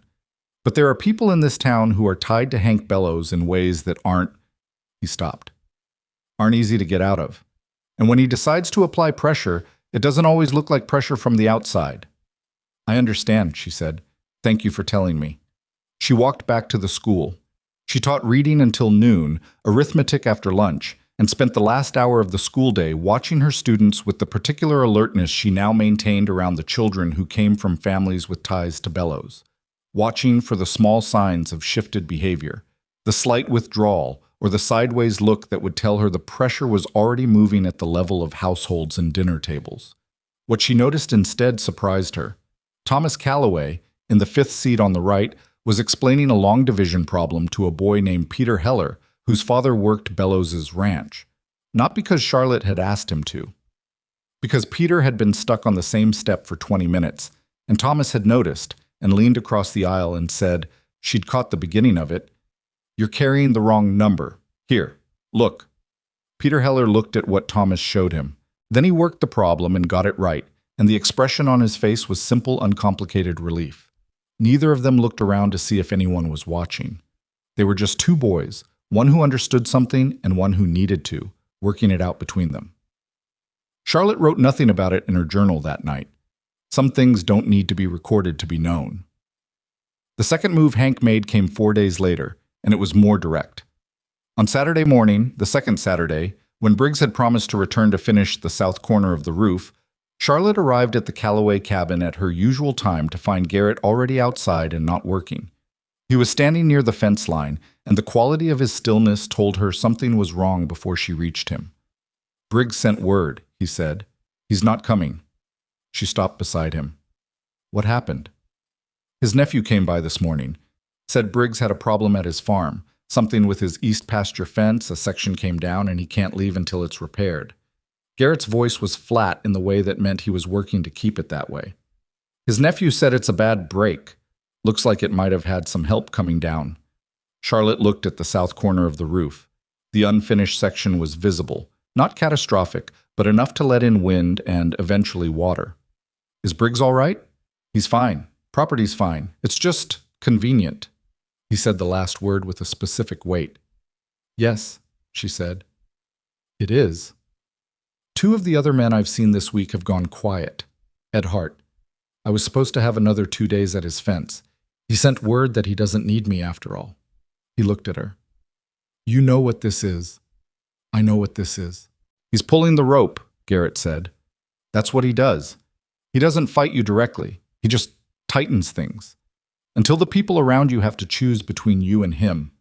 The clarity in his voice was painful, not bitter, because bitterness implies surprise, and Garrett Calloway had not been surprised by Hank Bellows in a long time. It was the clarity of a man who has understood the rules of a game he's been losing for years and has just watched the game extend into new territory. "I should have thought about this more carefully," Charlotte said. Garrett looked at her. "Don't." "I moved too fast. I brought attention to your situation before." "Charlotte." He said it firmly, the way he said her name now, with a directness that was different from the first week. "You moved exactly right. You did what needed to be done, and the children have a roof that doesn't leak and a floor that doesn't rot, and don't take that back." He paused. "This was going to happen whether you moved fast or slow. The only question was when." She stood with that for a moment. "I can still finish the south corner," he said. "I know what needs doing. I just need—" He stopped. "Someone to work alongside you," she said. "I can't ask anyone else. Not after what happened to Briggs's fence." "You're not going to ask," she said. "I am." He started to say something. "Garrett." She used his name the same way he used hers. Direct, present, not softened. "Let me do what I'm good at." He was quiet for a moment. Then he said, "What are you going to do?" "I'm going to go talk to some people," she said. "Not the same people as before. Different ones. People who have been quiet because nobody's asked them the right question yet." She went back to town. She went to Ruth first because she always went to Ruth first. Ruth listened to all of it. Doyle's visit to Morrison's, Briggs's fence, Hart withdrawing the work. With the expression of a woman receiving information she had predicted and taken no pleasure in predicting. When Charlotte finished, Ruth said, "He's drawing a line. Anyone who crosses it loses something." "Yes. That's how he's kept this valley for 20 years. Who in this valley has something they don't want to lose, but also something they can't stand losing?" Charlotte said. "Not economically, something else," Ruth thought. "Tom Garrett. Not your Garrett. Tom Garrett." The older man on the north end. He had a boy who ran into some trouble with Bellows 3 years back. Bellows covered it up in exchange for Tom's silence and his vote at the land board. Tom's been carrying that for 3 years and it's eating him. He won't come forward about that, no. But he might come to work on a roof if someone gave him a reason that didn't involve Bellows at all. Ruth paused. Frank Delgado. He's the closest thing this town has to a doctor. He delivered all of Clara's younger siblings, and he didn't charge Garrett a cent for May and Eli because Nora was already sick and Garrett couldn't pay. He's never forgotten that Garrett never made him feel bad about it. He's proud, and he feels a debt. Charlotte nodded. "Anyone else?" "Ed Morrison," Ruth said. "I know he seems like he's sitting the fence, but that conversation you described, the fact that he said anything to you at all after Doyle left? That's not fence sitting from Ed. That's Ed telling you he's with you and can't say so out loud." What can he do? He controls what gets ordered, what's in stock, what gets held back. He's not going to put himself in front of Bellows. But he can make things available when they're needed, and look the other way when the account's being settled. Charlotte sat with all of this, turning it in her mind the way she turned lesson plans, looking for the sequence, the dependencies, the thing that needed to happen first to make everything else possible. The south corner of the roof, she said. That's the immediate thing. Talk to Frank Delgado, Ruth said. Today. She talked to Frank Delgado. He was a compact, serious-faced man of perhaps 55, who had come to Wyoming from New Mexico 15 years ago for reasons he never fully explained to anyone, and had since become, by default and genuine ability, the person this community turned to when someone was hurt, or sick, or dying. He listened to Charlotte with his arms folded and his expression professionally neutral, and when she finished, he said, "Bellows went after Briggs's fence. That's what it looks like." He unfolded his arms. "I delivered May Calloway in November of '83. Nora was already having trouble by then. We didn't know yet what it was going to become, but I could tell something wasn't right. Garrett was—" He stopped. "He stayed in that room with her the whole time, 12 hours. I had to tell him twice to sit down because he kept standing in corners like he thought he was in the way." Something in Delgado's expression shifted, a brief, unguarded recollection. He said, when it was done and the baby was fine, he said thank you, and he went outside, and I don't know what he did out there, but when he came back in, he'd clearly been— He stopped again. "He's a man who keeps things very contained, but he was not contained for about 20 minutes in that yard." Charlotte didn't say anything. "I'll come tomorrow," Delgado said, "and I'll bring young Carson. He's been apprenticing with me, and he's got good hands and more energy than he knows what to do with. We won't match Briggs for carpentry, but we can follow instructions." "Garrett can give the instructions," she said. "He knows exactly what needs doing." "Then we'll be there at 7. She went back to the cabin that afternoon and told Garrett. He listened with the controlled expression he used when information was arriving that he didn't know how to process, and then he said, "Frank Delgado." "Yes. Frank doesn't— He's careful about—" Garrett stopped. "Bellows and Frank have history. Frank doesn't pick sides." "He picked this one," Charlotte said. Garrett sat with that. He was sitting on the new section of porch. Briggs had built a small section of proper planking along the front of the cabin in place of the bare dirt that had been there before. Just 4 feet of porch, functional rather than decorative. And he had his elbows on his knees and he was looking at the ground. "Why?" he said. "Why would he do that now?" "Because I asked him the right way," she said. "And because people have been waiting for someone to ask them the right way for a long time." Garrett looked at her. "You keep saying that, asking the right way, because it keeps being true. What's the right way? What did you say to him?" Charlotte thought about it. "I told him what the situation was plainly, and then I told him what I thought he was, not what he could do, but what he was. I told him I thought he was the kind of person who makes the thing he has available when it's needed and doesn't wait to be certain it's safe." She paused. "People generally become what you believe them to be. If you believe someone is capable of courage, they're more likely to find it." "That sounds—" He stopped. "Like something a teacher would say?" "Like something true," he said. "That's what I was going to say." She looked at him. He was looking at the valley, the mountains behind it, the particular way the late afternoon light hit the grass, flat and golden and sideways, the kind of light that makes everything look like something remembered rather than something present. His face in that light was very tired and very honest, stripped of the careful management he usually applied to his expression. "Your daughter told me," he said, "that you were the first person in a long time who talked to me like I was regular." Charlotte was quiet. "She didn't say it as a complaint," he said. I think she was explaining something to me, about why the kids took to you so fast." "Did she explain it to your satisfaction?" "She's 11, he said. "She explained it better than most adults could." A short silence. "I was the sad one," he said. "That's how people saw me here, after Nora. I knew it. I couldn't— There was no way to stop being the sad one because everything that would have let me stop being the sad one was the thing I was grieving." He turned a piece of porch wood in his hands, a scrap from Briggs's work, in his hands. "When you came and you just talked to me like a person, like someone whose opinion mattered, like I hadn't already been decided. He let out a slow breath. I didn't know how to handle it. I noticed, she said. Something close to a real smile crossed his face.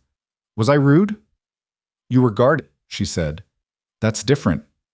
I was probably also rude. Occasionally. He turned the scrap of wood over in his hands again. I've been thinking about what you said, the night of the work party, about your family. You don't have to. I'm not bringing it up to, He stopped. You kept going, he said. After that. You became someone who, all of this, everything you've done in 2 weeks, you kept going and you became this. You kept going too, she said. I kept surviving, he said. That's different from going. Charlotte looked at the cabin, at the new glass in the window, at the solid roof and the good floor and the 4 feet of porch planking, at the thin line of smoke from the chimney that meant Clara had the stove going inside, which meant the children were warm.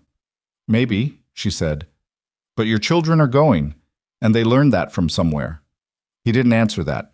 He put the scrap of wood down. He looked at his hands. I'll have the south corner ready for Delgado and his man tomorrow morning, he said. I'll know exactly what needs to happen and in what order. Good, she said. She stood up to leave.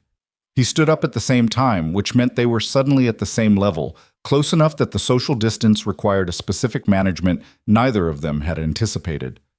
Charlotte, he said. She waited. Thank you, he said. Not for the roof, for... He stopped again. I know, she said. She walked back to town. The evening air was sharp and clean and carried the far-off smell of snow that would probably arrive within the week. She walked steadily, not hurrying. The confrontation, when it came, was faster than she expected. It came on Wednesday. The south corner of the roof had been finished on Sunday. Delgado and his quiet apprentice, Carson, following Garrett's methodical instructions, with the patient competence of people who understood that expertise sometimes looked different than what you expected. By Monday, the cabin was genuinely, substantially complete. Not perfect. There were still things that could be done and would be done eventually, but weatherproof, warm, structurally sound. A house where children could sleep through a Wyoming winter without hearing the wind through the walls. Monday and Tuesday at school were ordinary days. Charlotte noticed that Peter Heller, the boy whose father worked Bellows Ranch, had stopped sitting with the cluster of students who seemed to have absorbed the social verdict on the Calloways, and had moved to sit 2 seats closer to Thomas. She noticed it and said nothing about it. Some changes needed to happen without being named. Wednesday began as ordinary. She was at the school when Helen Prater came in at 9 in the morning, before the students arrived, her face carrying the specific tension of a woman delivering news she hasn't enjoyed receiving. Hank Bellows is calling a meeting, Helen said. Tonight, at the hotel. He's framing it as a community meeting, something about land use and community resources. But Ruth says... She stopped.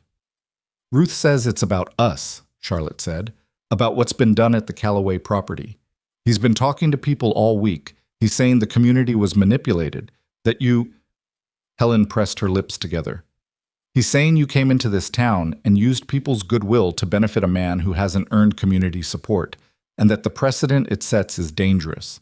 He's using words like charity coercion and misuse of social pressure. Charlotte sat down in the teacher's chair. She looked at the blackboard, which still had yesterday's arithmetic on it, numbers in her own handwriting. He's saying you should be removed as teacher, Helen said, on the grounds that you've been using the school's social position to further a private agenda. The room was very quiet. Is there support for that? Charlotte said. Helen hesitated. Some. The families who are tied to his operation, and some others who, it's not that they agree exactly, it's that they don't want the trouble of disagreeing. Charlotte looked at the arithmetic on the board for another moment. Then she stood up. How many people will be at the meeting? He's made sure everyone knows about it, most of the town probably. And Garrett? Ruth sent word to him this morning. Helen looked at her with the concerned expression of a competent woman who respects another competent woman and is frightened for her. Charlotte, he has real leverage here. He's been building this for 2 weeks and he knows how to make people feel like the sensible choice is to let things go back to the way they were. I know, Charlotte said. The school board has 2 members who own property that Bellows could make difficult for them. I know, Charlotte said again. She picked up her chalk and went to the board and began erasing the arithmetic from yesterday. Can I ask you something? Of course. When you came on the Saturday to the Calloway cabin, why did you come? Helen was quiet for a moment. Because I have a daughter, she said. And if I were gone and my daughter were in that situation, she stopped. Yes, Charlotte said. That's it. That's the thing nobody has said out loud in this town in a long time. Tonight, if you're willing, I need someone to say that, plainly, in front of everyone. Helen looked at her steadily. You're going to be there. I'm going to be there. And you expect Bellows to... He's going to come at you directly, Charlotte, in front of the whole town. He's been waiting for a moment to make an example. I know. That doesn't worry you? Charlotte set down the chalk. I came from a town where a man very much like Hank Bellows decided that things would be a particular way because it suited him, and nobody pushed back because pushing back was costly and it was easier to let things be. She looked at Helen. I know how that story ends. I watched it end. I'm not doing that again. Helen was quiet. Then she said, I'll be there. I'll bring Jim. Jim Prater, who ran the feed store. Charlotte noted it. Thank you. Don't thank me yet, Helen said. Wait and see if it amounts to anything. She left. Charlotte taught school. She was entirely present for it. This was something she was genuinely good at. The ability to be fully in the room that required being in, regardless of what the next room contained. The children got her complete attention. May worked through a reading passage with the slow, careful precision of someone who is beginning to understand that words have weight, not just sound. Eli drew a picture of a horse on his slate and then a cabin beside it that had, visibly, a solid roof. Thomas worked arithmetic without being asked. Clara wrote an essay on a topic Charlotte had assigned the previous week. Describe a person you admire. Explain why. Charlotte collected the essays at the end of the day. She didn't read them until after school, sitting at the teacher's desk in the empty room with the light going thin and gold through the south window. Clara's essay began. The person I admire is my father, Garrett Calloway. He is not perfect, and he would be the first to say so. Charlotte read the whole thing. When she was done, she set it on the desk and sat for a moment with her hand resting on it, not doing anything, just sitting. Then she put on her coat and walked to the hotel. The meeting had already begun filling when she arrived. She had not told Garrett what time she planned to arrive. She had sent him word that the meeting was happening and that she would be there, but she hadn't coordinated an entrance, and she hadn't staged anything because she distrusted staged things on principle. She was going to walk in as herself and say what she thought and see what happened. The hotel's main room had been arranged with chairs facing a small raised platform, and Hank Bellows was already on the platform, standing beside a table, talking to two men Charlotte didn't recognize. The room was full. Ruth had been right. Nearly the whole town was here, the full social body of Holler's Creek arranged in chairs that very quickly communicated social allegiances through their placement. People near the front who were comfortable with Bellows's authority. People near the back who weren't, but who had not yet decided whether they were going to say so. People along the walls who were reserving judgment, which sometimes meant actual moral neutrality and sometimes meant fear. Charlotte took a seat at the end of a middle row. Ruth was 2 seats down. Helen and Jim Prater were in the row behind. Al Briggs was near the back wall with his arms folded, face unreadable. Frank Delgado was near the door. Garrett came in 3 minutes after Charlotte. He came alone, which she had expected. He was not the kind of man who arrived with a group, and arriving with a group would have signaled something he hadn't yet decided about this situation. He looked around the room, found Charlotte, and came and sat beside her. He didn't say anything. She didn't say anything. They sat together and waited. Hank Bellows called the meeting to order with the practiced ease of a man accustomed to being the largest authority in any room he occupied. He was dressed well, not ostentatiously, but with the specific quality of a man who owns enough to have choices about how he presents himself and chooses consistently to look like someone whose opinion should be taken seriously. He thanked everyone for coming. He expressed his long commitment to the valley and to the community. He spoke about community standards and the importance of maintaining a culture of self-reliance in a frontier environment where dependency was dangerous. Then he got to the point. What's happened over the past 2 weeks, he said, is that a newcomer, well-intentioned, I'm sure, has used the social position of the schoolteacher to pressure members of this community into providing resources and labor for a private benefit, for one family specifically. A family that has, he paused. He was good at pauses. Struggled to meet the basic standards of self-sufficiency that this community depends on for its health. Garrett's jaw tightened. Charlotte put her hand flat on her own knee, a private gesture, a reminder to herself to wait.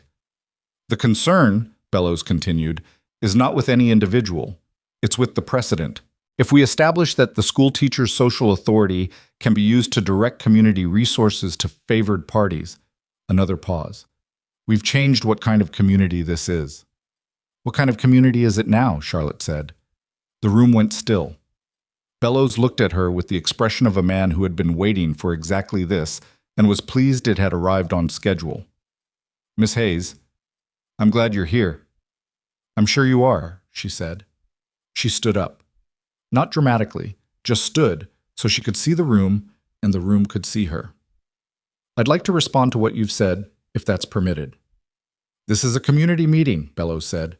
Everyone's voice is welcome. Good. She looked at the room, not at Bellows, at the people in the chairs, at Ruth, at Helen and Jim, at Al Briggs against the back wall, at Frank Delgado near the door, at the faces she had learned in the past 2 weeks, the names, the specific things, the histories that Ruth had given her. Mr. Bellows is correct that I organized a work effort at the Calloway property. I want to be clear about what actually happened since I was there and he wasn't. Bellows started. I haven't finished, she said, without raising her voice. Something in her tone made the room quiet again. 9 people came on the first Saturday.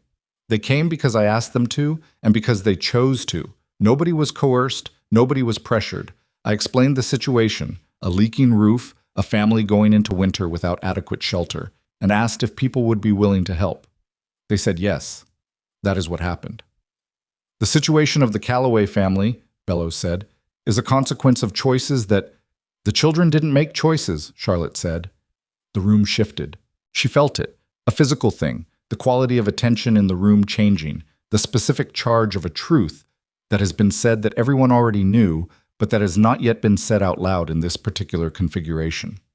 The Calloway children, she said, are 11, 9, 7, and 6 years old.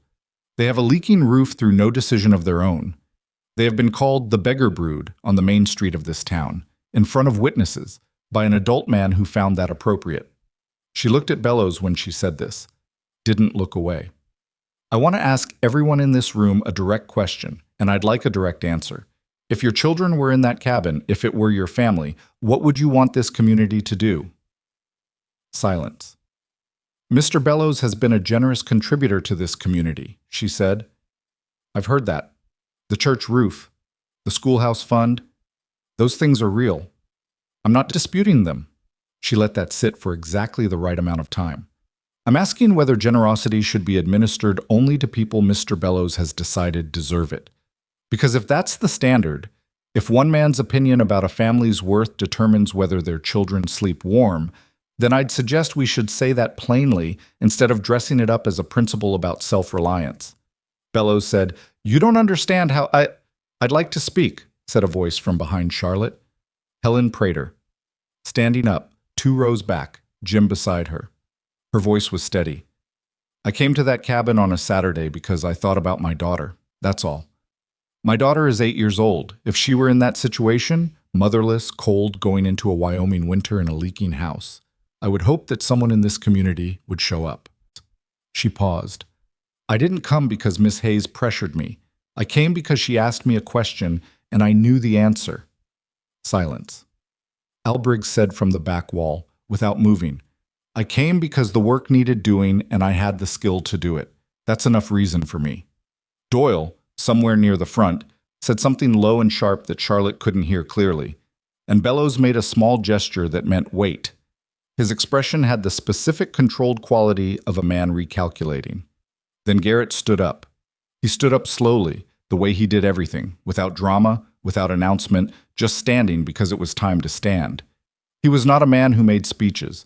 Everyone in the room knew that. Everyone in the room knew Garrett Calloway, had known him for 11 years, had watched him shrink gradually under the weight of his situation and Hank Bellows's patient pressure and the community's uncomfortable pity.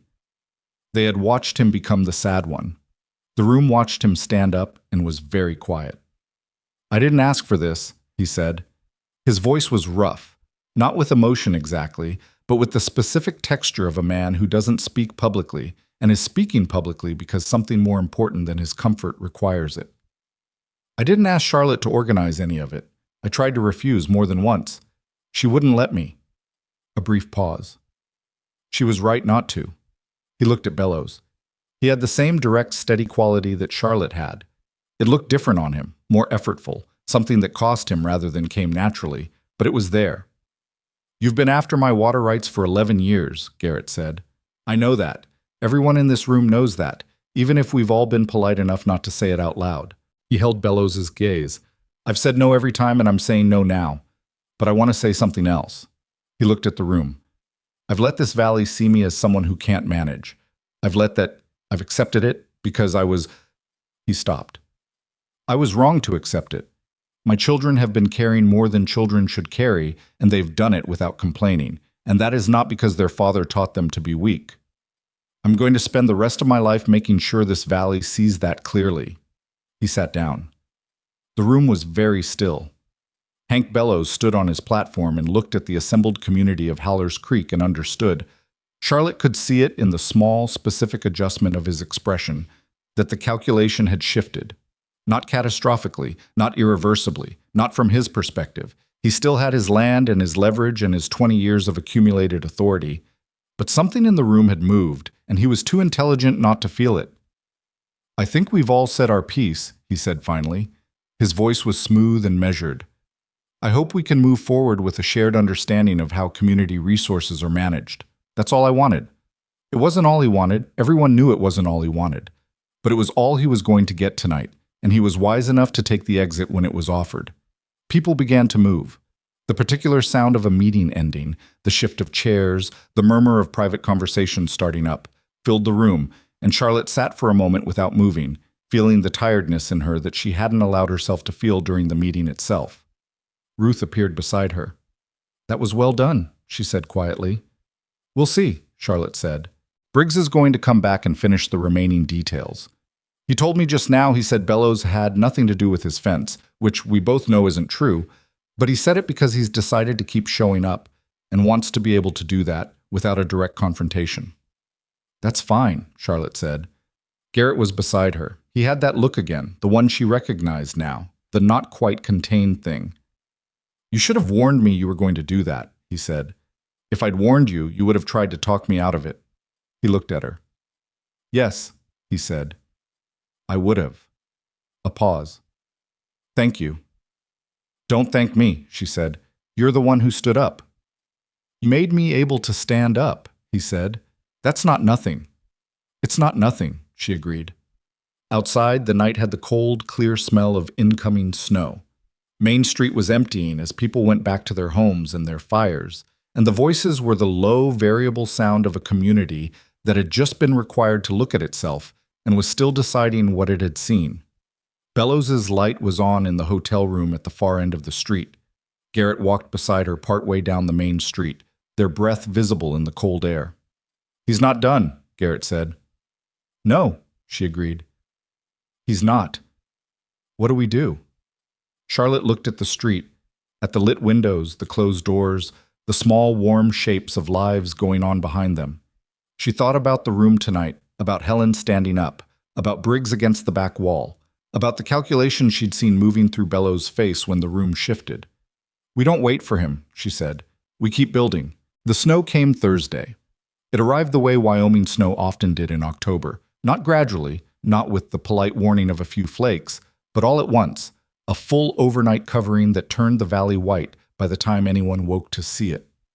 Charlotte stood at the boarding house window before first light and looked at the street and thought about the Calloway cabin's new roof, and the new floor, and the glass in the window, and felt something she hadn't allowed herself to feel until now, a specific, quiet relief that the work had been done in time. She got dressed and went to school. The children came in stamping snow off their boots with the energy that children reserve specifically for the first snow of the season, that combination of cold air and novelty that makes even tired children briefly electric.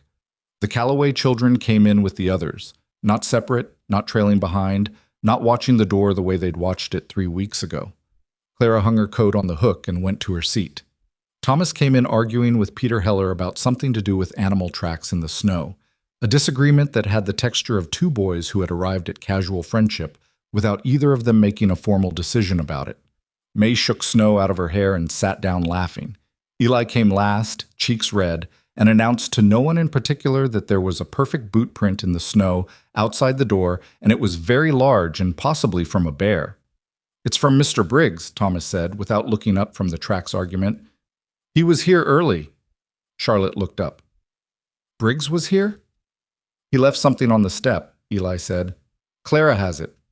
Clara produced a small package from her coat pocket, wrapped in paper, tied with a piece of twine. She set it on Charlotte's desk without ceremony.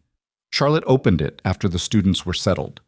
Inside was a folded note in Briggs's handwriting, angular and practical, the handwriting of a man who wrote when he needed to and not otherwise. And under the note, a small carved wooden catch for the school's broken window latch that had been sticking since September. The note said, "Fix the latch part. The other issue is resolved on my end. Keep going. A.B." Charlotte set the note down. She looked at the fixed latch mechanism, then at the window, then at the 17 children in front of her who were waiting, in the particular barely patient way of school children on a snow day, to be taught something. She picked up the chalk and began. The weeks that followed the hotel meeting had a different quality than the weeks before it. Not easier, exactly.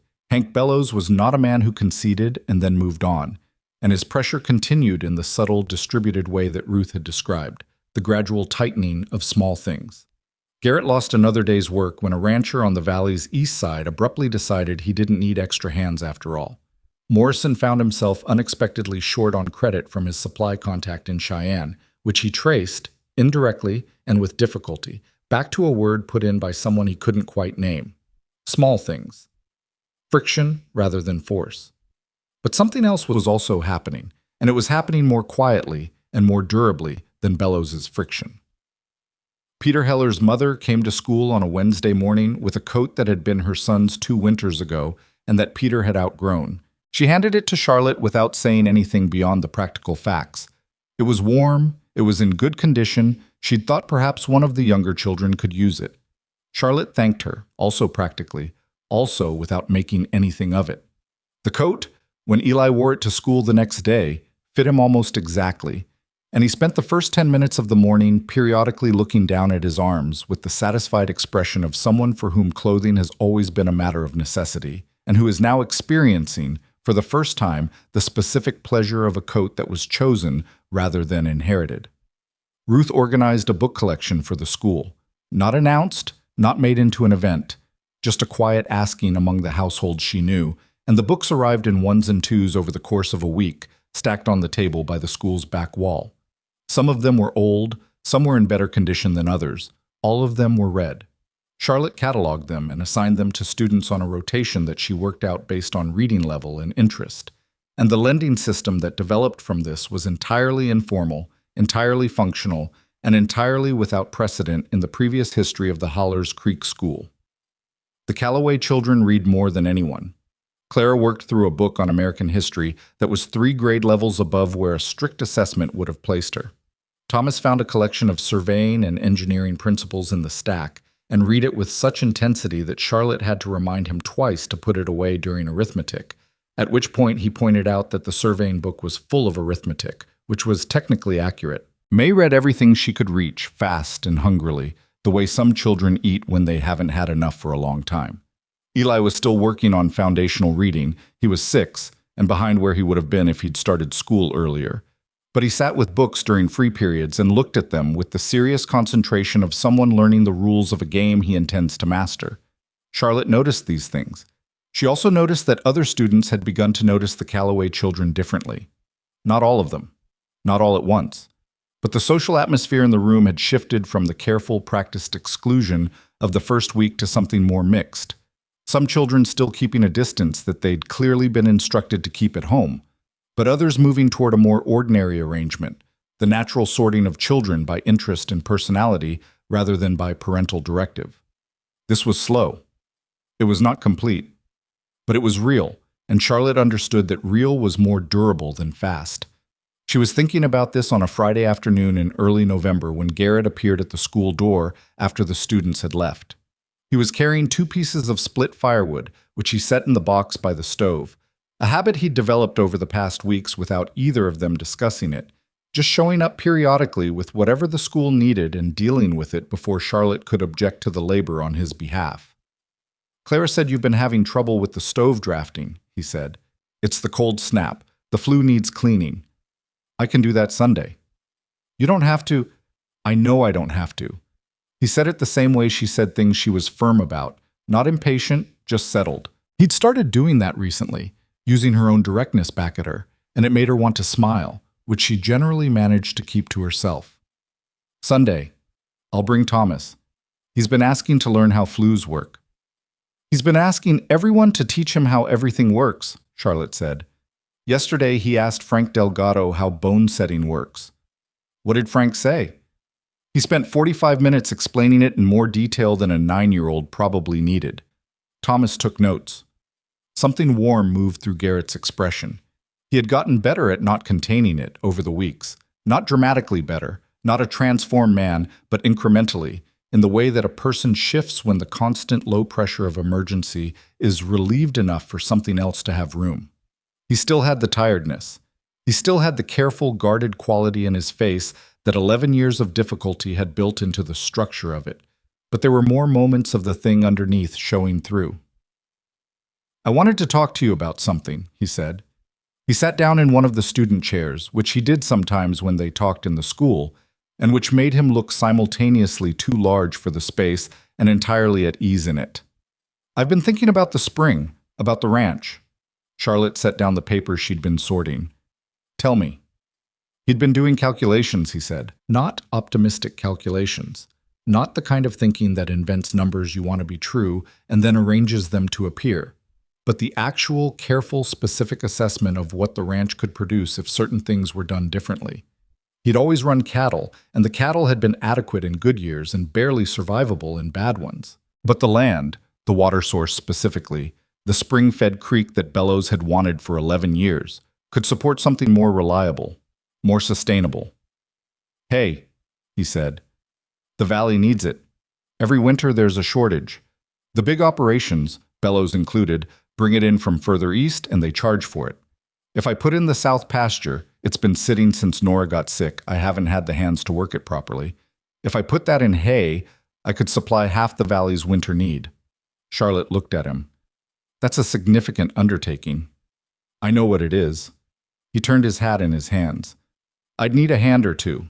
Someone steady, not just day labor. I'd need equipment that I don't currently have." "Equipment you can't currently afford." "Equipment I can't currently afford," he agreed. "But if I approach the bank in Laramie, not the one here, there's a man in Laramie that Frank Delgado knows. Someone who makes actual agricultural loans rather than just doing favors for Bellows. There might be a path."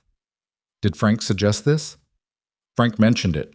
Said the man's name, said he'd write a letter if I wanted one." He paused.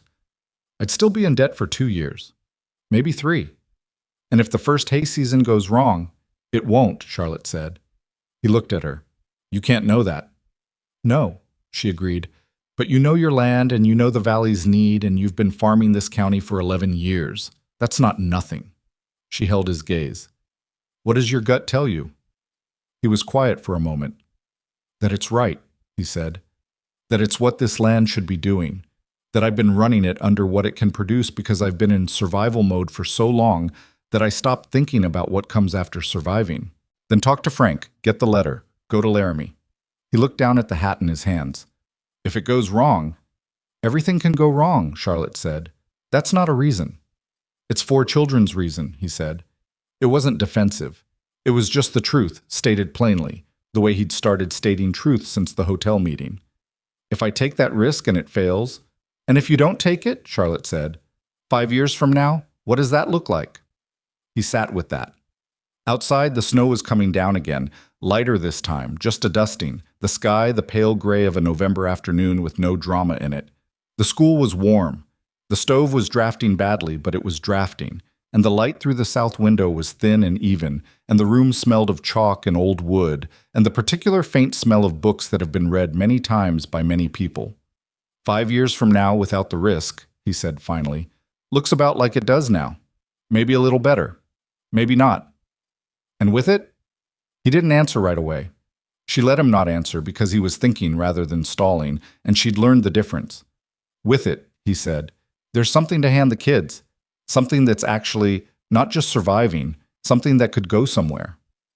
Yes, she said. He looked at her. You make things seem more possible, he said. I don't know if that's a good thing or I don't know if I trust it. The feeling that things might actually work. You don't have to trust the feeling, she said. You just have to do the calculation honestly and make the decision based on that. The feeling is secondary. You really believe that? Most of the time, she said, which was honest, which she could tell he appreciated more than a cleaner answer would have been. He left a few minutes later, back into the snow. Charlotte stood at the window and watched him walk up the street. His particular walk, which she had come to know well, the way he held himself against the cold, the slight favoring of his left side that came from the old back injury that he never mentioned but that she'd observed enough to understand. She watched him until he turned north toward home, and then she went back to the papers she'd been sorting. The difficulty with Bellows escalated 2 weeks later, and when it came, it was faster and more serious than what had come before. A man named Gerald Price arrived in Howler's Creek in the second week of November. He came from the county land office in Laramie, and he came specifically to review a filing that had been submitted, an inquiry into the survey boundaries of the Calloway property, suggesting that the original survey from 11 years ago may have contained errors that affected the recorded position of the spring-fed creek. If the survey had errors, if the creek fell outside the corrected boundary, the water rights attached to the Calloway property were not what they appeared to be. Ruth told Charlotte about Price's arrival the morning he came to town. She told her quietly, the way Ruth told important things, without drama, but with the full weight of what it meant visible in her expression. He's staying at Bellows Hotel, Ruth said. He's been there since last night. Charlotte sat with this. How does a survey challenge work, legally? It requires a formal hearing. Price will conduct a preliminary assessment, file a report. If the report raises sufficient questions, there's a hearing before the county board. Bellows has 2 friends on that board. Who else is on it? Tom Garrett, the older one, North End, and a man named Foster, who I don't know well enough to read. Does Garrett know yet? I sent word this morning. Charlotte taught school that day with the particular focused calm she used in difficult situations. She'd found over the years that situations requiring the most from her required also the most ordinary performance of ordinary things, as though normalcy were a structure that kept everything from collapsing while you figured out what to do. She taught reading. She taught arithmetic. She let Eli show her the new letters he'd been practicing on his slate and told him truthfully that his B was now clearly distinguishable from his D, which had been the primary obstacle of the past 2 weeks.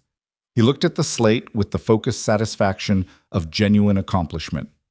Garrett came to the school that afternoon. He came in without knocking. He'd stopped knocking in the past few weeks, which was a change she'd noticed and not commented on, because commenting on it would have made it into a statement when it was better left as simply a thing that was true. He came in and sat in the student chair and said, "Price." "I know," she said. "Ruth told you." "Yes." He looked at the stove. He had the contained quality again, not the slow, exhausted containment of the early weeks, but a tighter version, the kind that comes from anger being deliberately managed. He filed on the creek, he said, the survey challenge. My water rights are attached to that creek. If they can move the boundary, if they can make the case that the creek falls outside my property line, Bellows can file on the water rights directly. What does the original survey say? The original survey says the creek is mine. He paused. The original surveyor is dead. The original documents are in the county office in Laramie. Bellows has had 11 years to... He stopped. I don't know what he's had 11 years to do to those documents. Do you have your own copy of the survey? He looked at her. Something shifted in his expression. I did, he said. I had it in a box of papers. After Nora died, I moved things. Reorganized. I've been through that box twice in the past year, and I haven't found it. Charlotte thought carefully. Where are the original documents physically? In the county office. Who controls access? The county registrar, man named Whitfield. Is Whitfield Bellows? I don't know, Garrett said. I don't know everyone Bellows has a hand on. He's been building this for 20 years and I've been dealing with my own situation. The honest self-assessment again, the thing she valued in him. He didn't excuse himself even when he had reasonable excuses. I wasn't watching the larger picture. Who would know? Who in this county has been watching the larger picture for long enough? Garrett thought.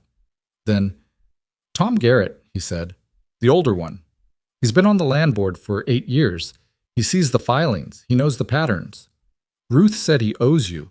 He doesn't owe me, Garrett said, but he's got a conscience that bothers him. He paused. And Bellows has something on him, which means Tom Garrett and Bellows are not the same team, whatever it looks like from outside. Then I need to talk to Tom Garrett, Charlotte said. Charlotte. He said it with a firmness that had a specific quality. Not stopping her, she could tell he'd long since understood that stopping her was not a practical option, but flagging something. This is the thing Bellows has been moving toward for 11 years. He's not going to let this go the way he let the hotel meeting go. If you put yourself in front of this, I'm already in front of it, she said. I have been since October. I know that. He leaned forward in the chair, elbows on knees, the posture she associated with him being fully present in a situation rather than managing it from a distance. I don't want you to get hurt because of my problem. It stopped being only your problem a while ago, she said, and I don't think you actually want me to step back. He looked at her steadily. No, he said. I don't want you to step back. A pause. I want you to be careful. I'm always careful, she said. You told Hank Bellows to leave, on the main street, your first week here. That was calculated, she said. He made a short sound that was nearly a laugh. Everything you do is calculated. That doesn't mean it's not also... He stopped. Also what? He looked at her for a moment. He did that sometimes. Started a sentence and stopped it, the sentence usually being the kind that required territory he hadn't decided to enter yet. She didn't push. She'd learned that with him the things unsaid were not absent, just waiting for the right moment. Brave, he said finally.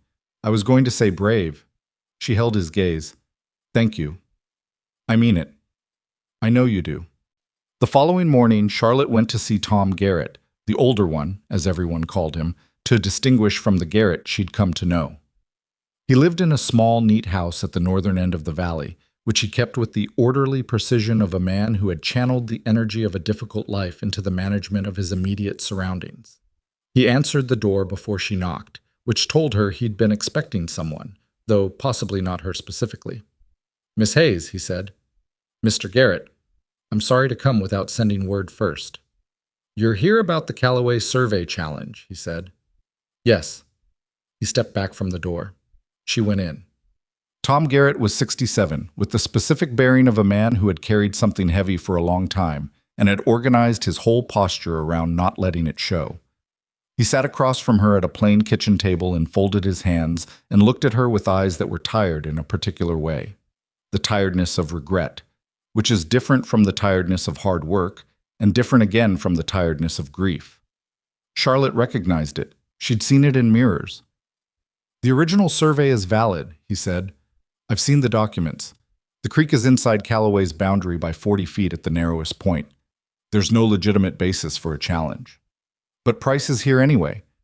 Price is here because Bellows has relationships in the county office that go back 15 years, and because there's a junior registrar in Laramie who has apparently decided that his financial future is better served by Bellows's goodwill than by the integrity of the public record. Tom Garrett said this in the flat, precise voice of someone reciting something he's been looking at from a distance for years and can now see clearly without having to pretend otherwise. The documents on record are the originals. They haven't been altered. But Price is going to file a report that raises questions about the survey methodology, technical questions that sound legitimate to anyone who doesn't know surveying, and those questions will go to the land board for a hearing. And 2 of the 3 board members are Bellows. Yes. He looked at his folded hands. I'm the 3rd. I know, Charlotte said. He looked at her. What do you want from me? I want to know if you'll vote accurately, she said, based on the actual survey record. Voting accurately is irrelevant if the hearing is predetermined, he said. 2 to 1, the result is the same. Then I need the hearing not to be predetermined, she said. I need the other two board members to find that their vote is more complicated than Mr. Bellows expects. Tom Garrett was quiet for a moment. He looked at the table. You're asking me to do something I should have done 3 years ago, he said. She waited. Bellows covered for my son, he said. An incident. Nothing that harmed anyone else, but enough to... It could have cost James his future, his reputation, everything. He stopped. Bellows dealt with it and told me the price was my silence and my vote when he needed it. I paid that price because James was 22 years old and I couldn't... He stopped again. You protected your son, Charlotte said. I sold my integrity to protect my son, Tom said. He said it clearly, without flinching. Those are both true. Is James all right now, your son? Something moved in the old man's face. He's in Colorado. He's married. He has 2 girls. Yes, he's all right. Then what Bellows has on you isn't what it was, Charlotte said carefully. The thing you were protecting, it's built now, it's standing. Tom looked at her. I'm not asking you to undo what you did 3 years ago, she said. I'm asking you to do what's right now. Those are separate questions. A long silence. The kitchen was warm and orderly and entirely quiet, snow coming down again outside the window, the valley white and still. The 2 other board members, Tom said. Hennessy and Cole. Cole I don't know well enough. Hennessy, he paused. Hennessy's wife went to school with Nora Calloway, back in Ohio before they both came west. They were close. Nora's death, he stopped. I've always thought Hennessy's vote was Bellows's vote, because Hennessy was afraid, not because he believed it. Afraid men vote differently when they see other afraid men stop being afraid. Charlotte sat with that. If you stood up at the hearing, she said, publicly, with your vote and with what you know about the survey record, would Hennessy move? Tom Garrett looked at the window for a long time. I don't know, he said finally, but I think it's possible. He looked at her. I'm 67 years old, Miss Hayes. I'd like to be 68 without this on my conscience. Then let's make that possible, she said. The hearing was scheduled for the following Friday. In the 5 days between that conversation and the hearing, Charlotte moved carefully and steadily, which was her way, and Garrett worked with a focused intensity that she recognized as his way of managing things that frightened him, doing every practical thing that could be done and not looking up from the doing of it until something required him to look up. He found the survey copy. He found it on the 3rd day, in a box that had been pushed to the back of the storage area he'd built off the main cabin, a wooden box that had Nora's handwriting on the outside, which was probably why he'd been slow to open it. Inside were papers of hers, and the children's early drawings, and at the bottom, the survey document in its original casing, the measurements clear, the boundary lines marked in the careful hand of the surveyor who had been hired in 1879 and who was now dead, but whose work was not. Garrett brought the document to Charlotte that evening. He set it on the teacher's desk, and she looked at it, the genuine article, dated, signed, witnessed, and then she looked at him. He was looking at the box, which he'd brought along, which still had Nora's handwriting on it. She would have put it somewhere safe, he said. That's what she did. She kept things safe. I never thought to look there because He stopped. Because it was hers. Charlotte didn't say anything. She let him have the moment without filling it. I miss her, he said. He said it simply, without apology. I need you to know that. Whatever this is, between you and me, I need you to know that I still miss her. That's not going anywhere. I know that, Charlotte said. And it's not a... He stopped, not finding the word. It's not in the way of things, he said finally. I thought it would be, but it isn't. I don't understand that, but it isn't. Grief is not a wall, she said. It's more like, it's part of the ground you stand on. It doesn't stop you from walking. He looked at her for a long moment. You've thought about this. I've lived it, she said. My family, remember? I remember. He paused. Do you still miss them? Every day, she said. Less sharply than before, but yes, every day. He nodded slowly. He picked up the survey document and held it. This is going to matter on Friday. Yes, she said. It is. The hearing on Friday was held at the county land office, a small room in the back of the building that served as Hallers Creek's administrative center. It was not a public meeting in the same way the hotel gathering had been. It was a formal proceeding, with Price presenting his report, and the 3 board members, and a small number of people withstanding to attend. Garrett was there with the original survey. Charlotte was there as a witness, and because Garrett had asked her to be. Tom Garrett, the older one, was there as a board member. And Ruth was there because Ruth always seemed to find a way to be present for things that mattered, without anyone having quite arranged for her to be. Price presented his report. It was technically sophisticated. Charlotte could see why it had been designed that way. The specific language of survey methodology used with enough accuracy to sound legitimate and enough vagueness to be unfalsifiable without specialist knowledge. He raised questions about the original surveyor's instruments, about the reference points used, about a margin of error that, he suggested, when considered in the most conservative interpretation, could place the creek outside the Calloway boundary. When he finished, Garrett laid the original survey document on the table. Price looked at it. "The original survey is what my report is questioning," he said. "The existence of the document doesn't. The survey uses the rock formation on the valley's east ridge as its primary reference point," Garrett said. He'd been quiet until now, and when he spoke his voice was level and specific, the voice of someone who has spent the past 4 days learning everything there is to know about their own survey so that no one can take it from them. That formation doesn't move. It hasn't moved in the 11 years since this survey was done, and it won't move before this hearing is over. Anyone with a compass and a clear eye can verify every measurement in this document against the physical landscape right now, today, before this board makes any determination. Silence. Board member Hennessy looked at the document. He was a heavy-set man in his 50s who had the look of someone experiencing a specific discomfort. Not guilt exactly. More the particular feeling of a man who has built a fence along a line he privately knew was in the wrong place and is now watching someone ask for a proper measurement. Tom Garrett, the older one, said, "I move that we table any determination pending an independent field survey conducted by a surveyor not associated with any party to this dispute." Hennessy looked up from the document. He looked at Tom. Something passed between them. Not words, not exactly even a look, more the particular signal of one uncertain man recognizing another uncertain man and understanding that they're being given the same opportunity at the same moment. "I second that," Hennessy said. Price's expression went carefully neutral, the neutrality of a man absorbing an outcome he hadn't planned for. The third board member, Cole, looked between Tom and Hennessy and Price and said nothing for a moment. Then, "Motion carries," he said. Charlotte, sitting against the wall, released a breath so quietly that no one nearby heard it. The independent survey was commissioned that afternoon. The surveyor who came from Laramie, a woman named Agnes Whitmore, the first female licensed surveyor in Wyoming Territory, whom Frank Delgado had contacted 3 days earlier because Charlotte had asked Frank, who was honest and independent in Laramie, and Frank had given her Agnes's name without hesitation, took 2 days to complete her assessment. Her report confirmed the original survey in every material particular. The creek was Garrett's.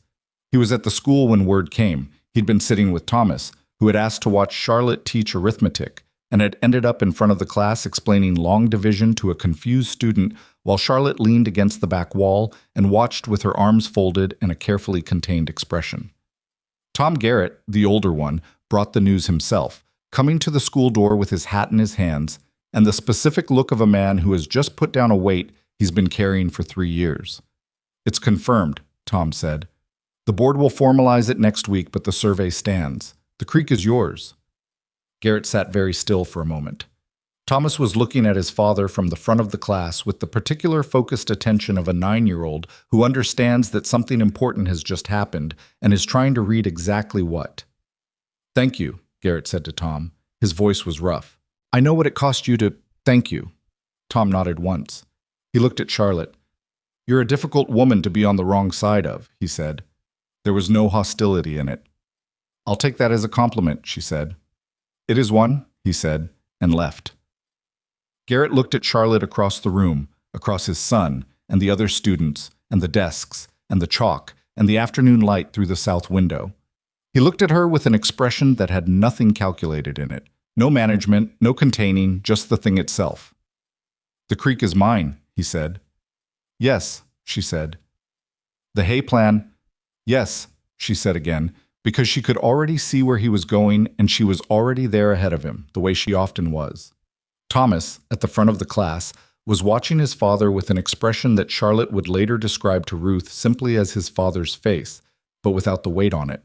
He had his father's jaw and his father's eyes, and he was standing in front of a classroom at 9 years old with the unconscious ease of someone who will, in time, be comfortable in front of many rooms.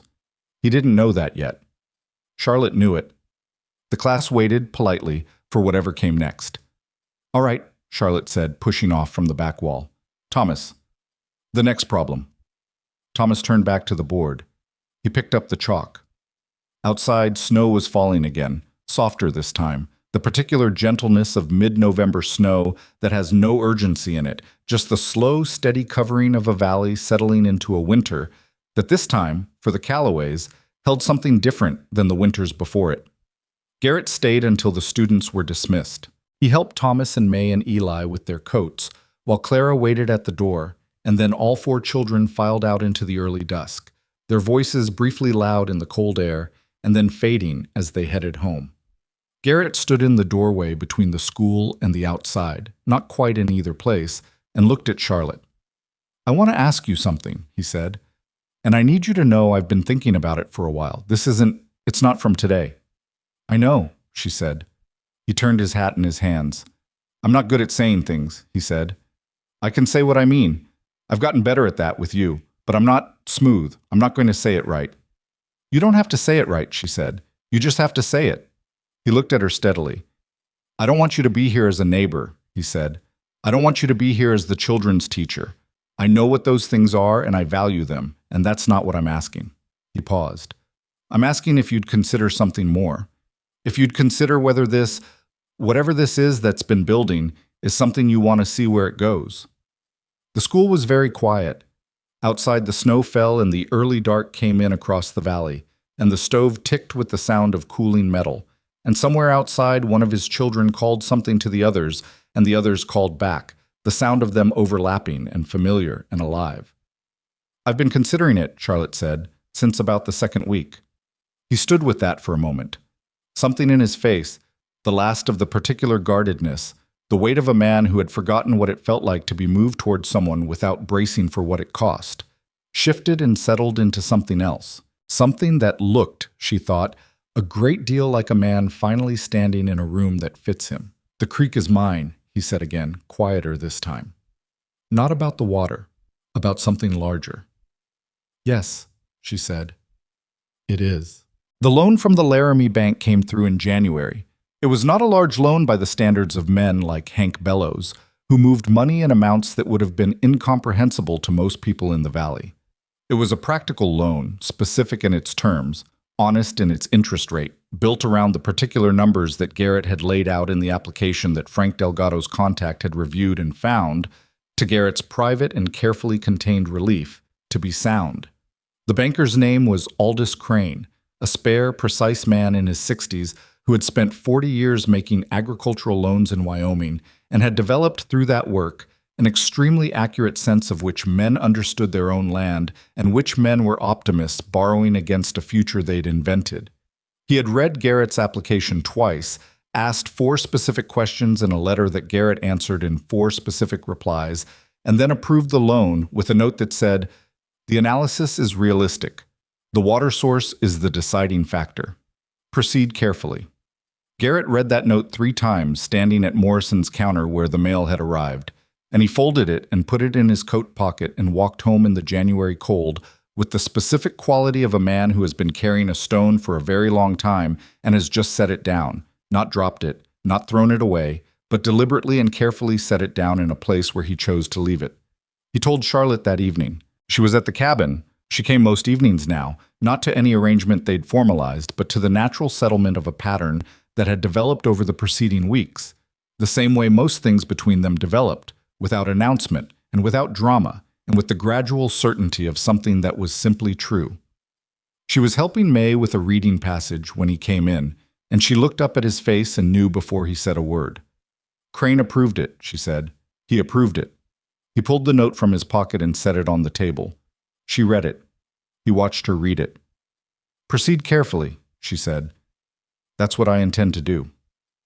May, who had been listening with the frank attention of a 7-year-old who sees no reason to pretend she isn't listening, said, "Does that mean we're going to have more hay than the Bellows Ranch?" Garrett looked at his daughter. "Not right away," he said, "but give it a few years."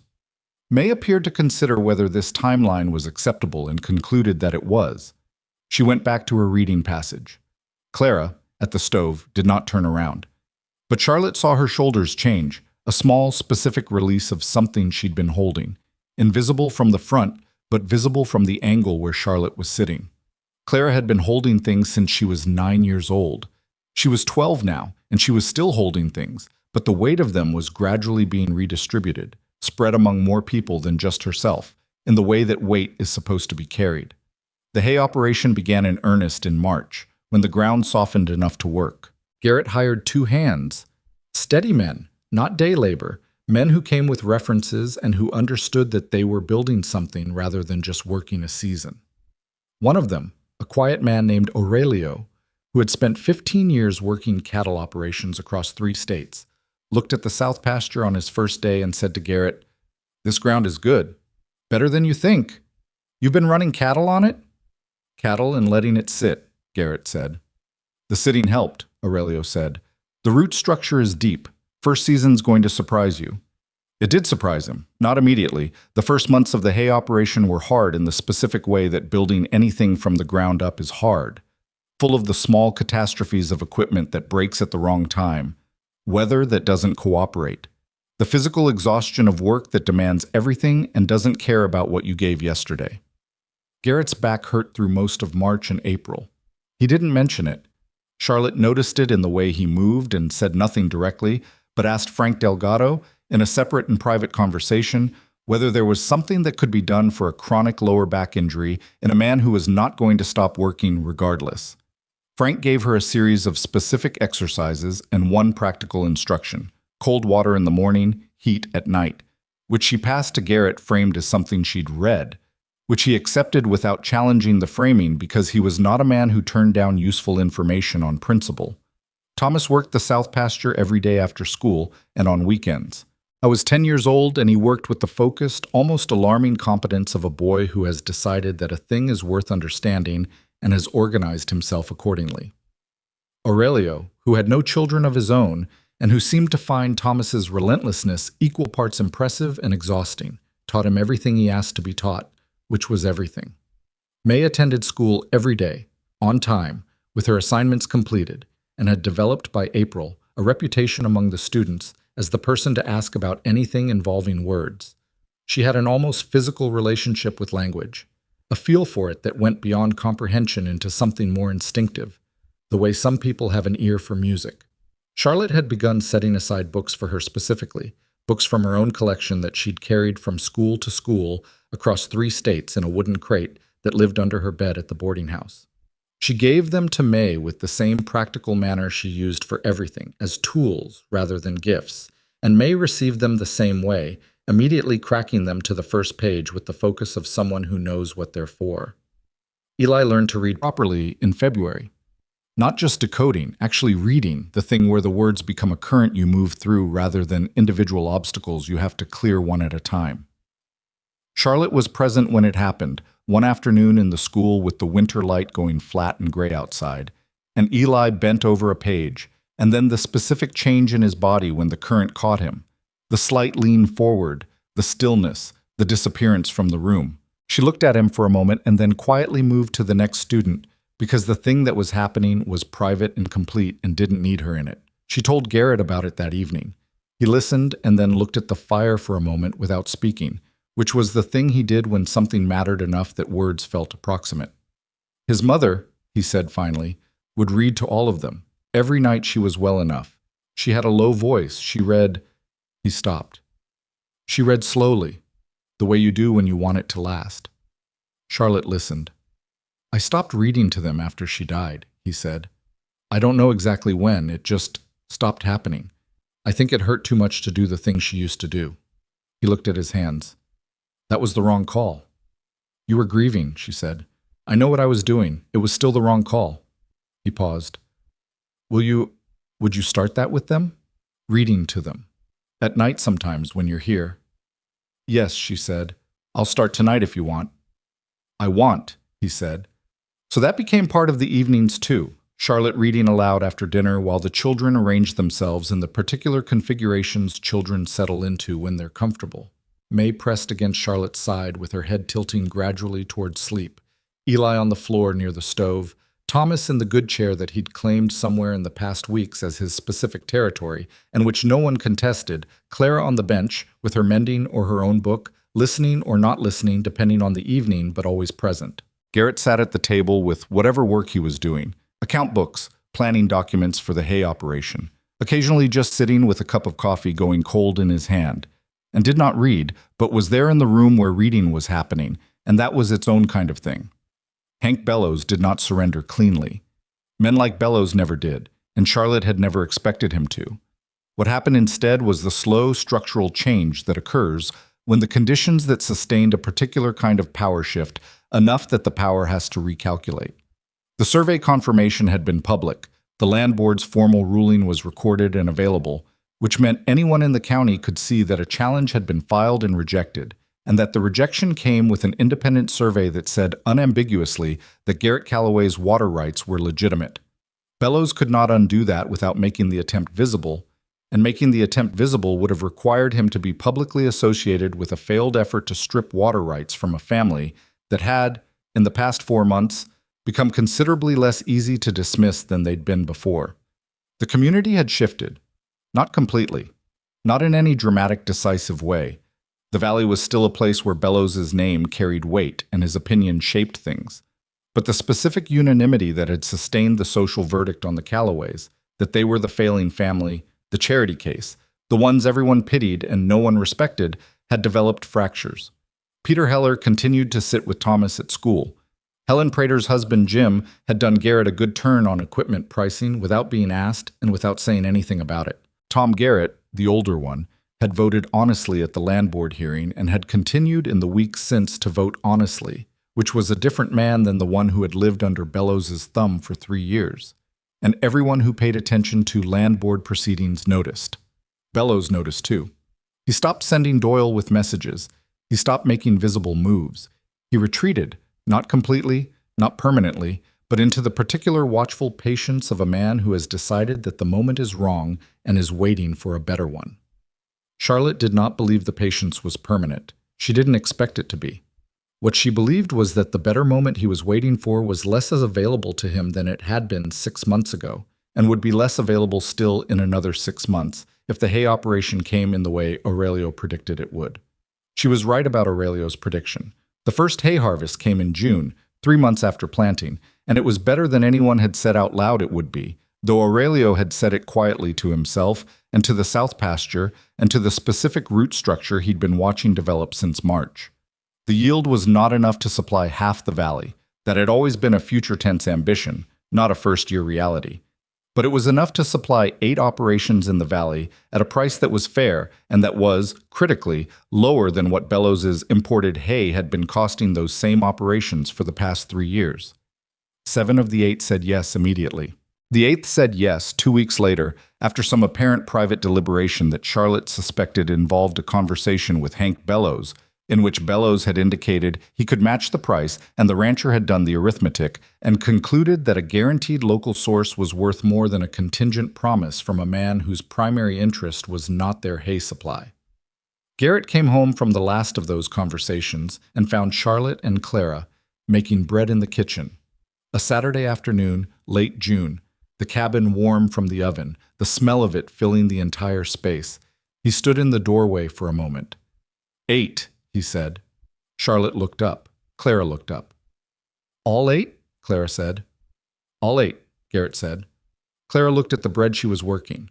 She pressed her palms into it with the focused, efficient motion she'd learned from necessity, and that had become, without her fully realizing it, something approaching pleasure. How much does that cover? She said. The loan payments. Living expenses. Enough to put something aside. He paused. Not comfortable. Not yet, but not what it was. Clara nodded once, the careful, contained nod of a girl who has learned not to celebrate things until they've proven they're real. Then she said, We should put some of the bread aside for the Heller family. Mrs. Heller brought soup when Eli had that cold in March. We didn't do anything about it yet." "I know," Charlotte said. "I was thinking the same thing." Garrett looked between them, his daughter and Charlotte, side by side at the kitchen table in the warm cabin with the bread between them, and the expression on his face was the one Charlotte had no clean word for, the one that combined things that shouldn't fit together easily, but somehow did in him: gratitude and grief, and the particular complicated love of a man who has been given back something he had stopped believing he was allowed to have. He said, "I need to ask you something." He was looking at Charlotte. Clara immediately found something that required her full attention in the far corner of the kitchen. Garrett crossed the room and sat across the table from Charlotte.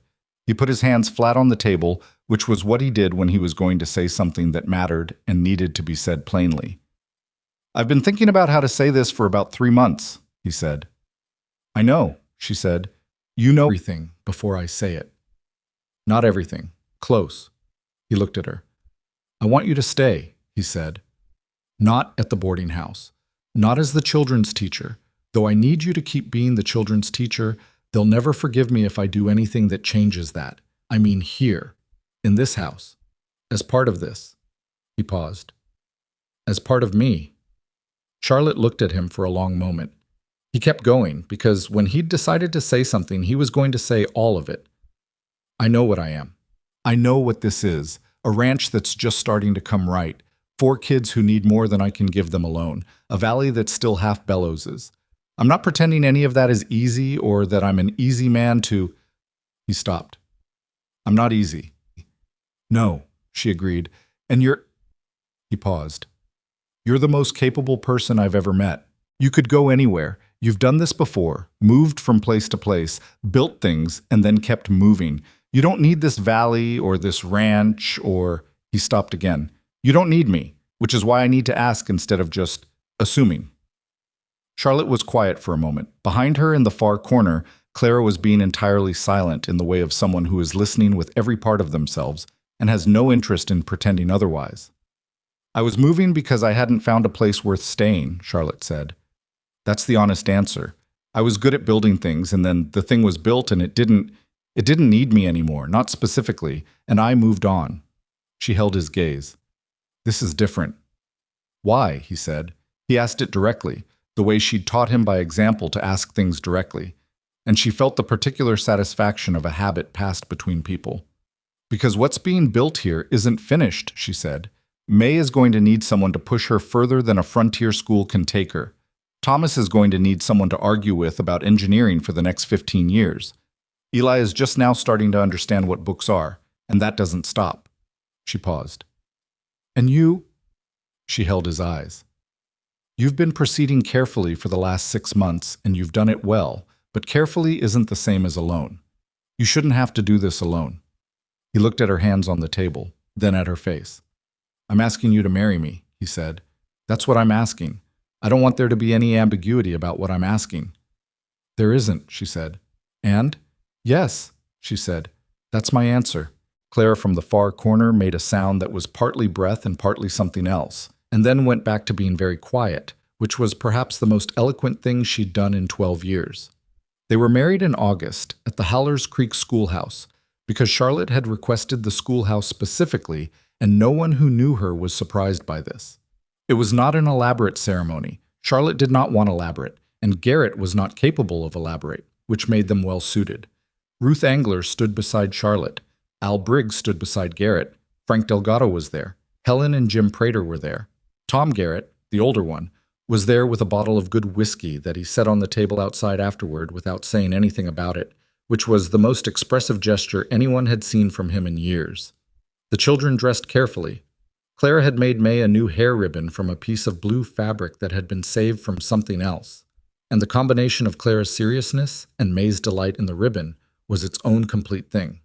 Thomas wore his good shirt and had combed his hair with water and was standing very straight in the way he'd stopped doing at school, but resumed for occasions he'd decided were significant.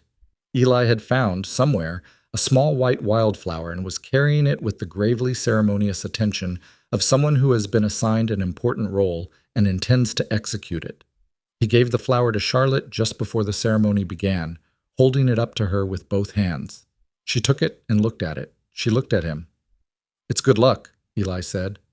"I read that in a book." "Which book?" "Book?" Thomas said, with the automatic skepticism of an older brother. "A book," Eli said, with complete confidence and no further specifics. Charlotte put the flower in her hair. She kept it there through the whole of the ceremony and through the small gathering afterward in the schoolhouse yard, and it was still there in the evening when the last guests had gone and the four children were various degrees of tired, and she and Garrett stood on the 4 feet of porch planking that Briggs had built 11 months ago and looked out at the valley in the August dusk. "We should put more bread out," he said. She looked at him. "On the kitchen table," he said. "Ruth told me once, before everything started, she said that when she and her husband first settled here, they kept bread on the table for anyone who came. It was what people did when they wanted to say the door was open." He paused. "We had the door closed for a long time, not by choice, but it was closed." "Then let's open it," she said. They did. From that August onward, there was bread on the Calloway kitchen table. Not always Charlotte's.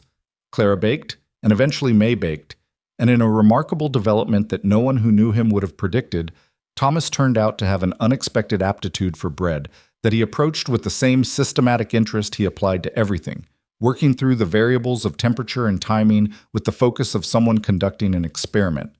The bread was not always perfect.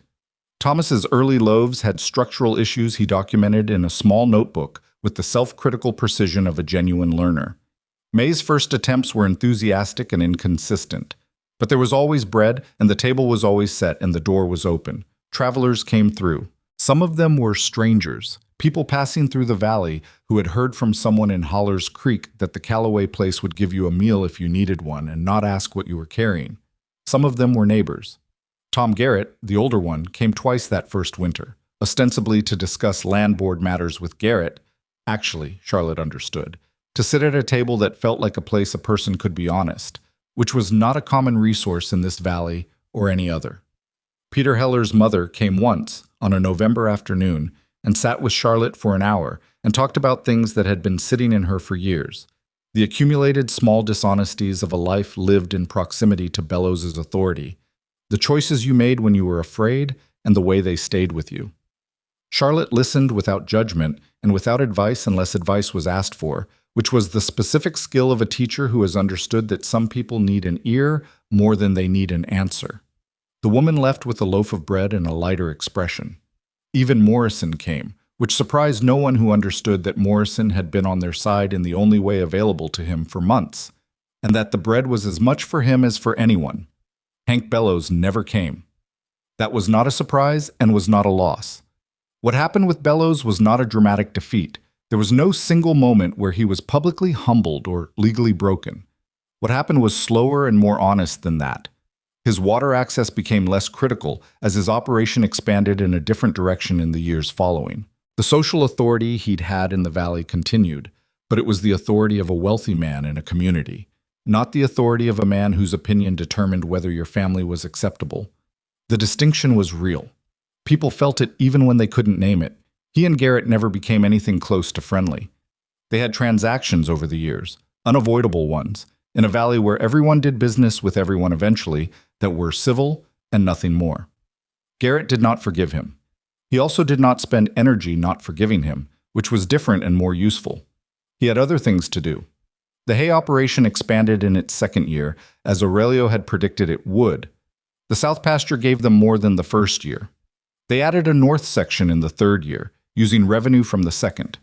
By the time Thomas was 15, the Calloway hay was supplying 14 operations in the valley, and Thomas was the one keeping the account books because he was better at it than either of his parents, which he had the grace not to say out loud, and which they both knew. Clara finished school the year Charlotte had the school extended by 1 grade. She argued the school board into funding an additional year of curriculum, a process that took 4 months, and a great deal of the particular patient persistence that Charlotte kept in seemingly inexhaustible supply. Clara finished the extended curriculum at 13 and was better educated than most adults in the county. She wanted to go further. That was the word she used to Garrett one evening, simply and directly. "I want to go there, Papa." And the conversation that followed was difficult and real, and ended with Garrett looking at Charlotte and Charlotte looking back at him, and the decision they made together in that look was one they both understood without needing to say it. There was a women's college in Denver. It accepted frontier applicants. It cost money they would have to save carefully for 2 more years. They saved it. Clara left for Denver when she was 16.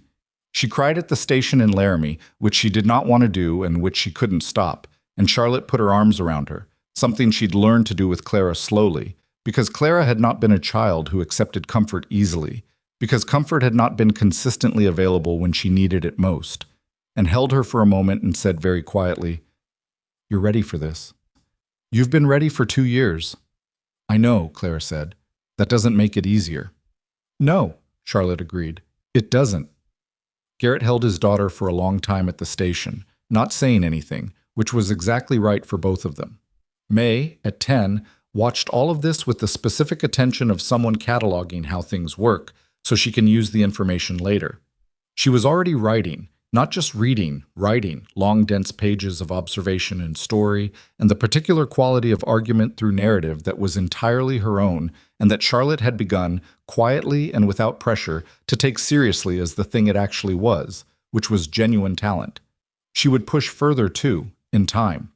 That was already visible. Eli grew up curious and warm, with his mother's directness and his father's hands, and a way with people that was entirely his own. He was the one who always noticed when someone came to the door, the first to bring bread to the table, the child who had pressed against Clara's side at 6 years old on the main street of Haller's Creek, and who had grown into the young man who remembered that and understood what it meant, not as a story about suffering, but as a story about what a person decides when they've been afraid, and what they build out of the decision to stop being afraid. Thomas stayed on the ranch. He was always going to stay on the ranch. There had been no version of Thomas's future that took him anywhere else, because the ranch was the thing he'd organized his understanding of the world around, the engineering of soil and water and yield and the specific problems that farming presented to a man who wanted to solve them properly. He worked beside Garrett for years, and then gradually beside Garrett less as his own expertise exceeded his father's in certain areas, a transition that Garrett managed with the same imperfect, real dignity he'd managed everything, not easily, not without some friction, but honestly and without pretending. The creek ran through the south pasture the way it had always run, year-round, clean and cold from the mountain source. Garrett had known that creek for 15 years. He'd defended it once against a man who understood only that it was valuable, not what it was, not the specific sound it made in spring when the snowmelt came down, not the way the grass along its bank grew greener and fuller than the grass 10 feet away, not the fact that on certain mornings in early October the mist came off it, in a way that made the whole south pasture look like something out of a painting. He knew those things because he'd lived alongside that water for 15 years and paid attention. Charlotte learned them from him. That was the particular exchange of their marriage, the thing that made it work in the specific, imperfect way that real things work. She brought the skill of articulating what she saw, and he brought the depth of having seen it for a long time. And between those two things, they built a picture of the place that belonged to both of them. They argued sometimes. Not dramatically, they were both too direct for arguments that ran long without resolution, but about real things, the kind of disagreements that happen between two people who are both certain of their own judgment and are building something together anyway. Garrett thought Charlotte pushed the children too hard academically. Charlotte thought Garrett was too reluctant to let the children be wrong about things and learn from it. They were both partially right. They told each other so, eventually, after a period of both being partially wrong.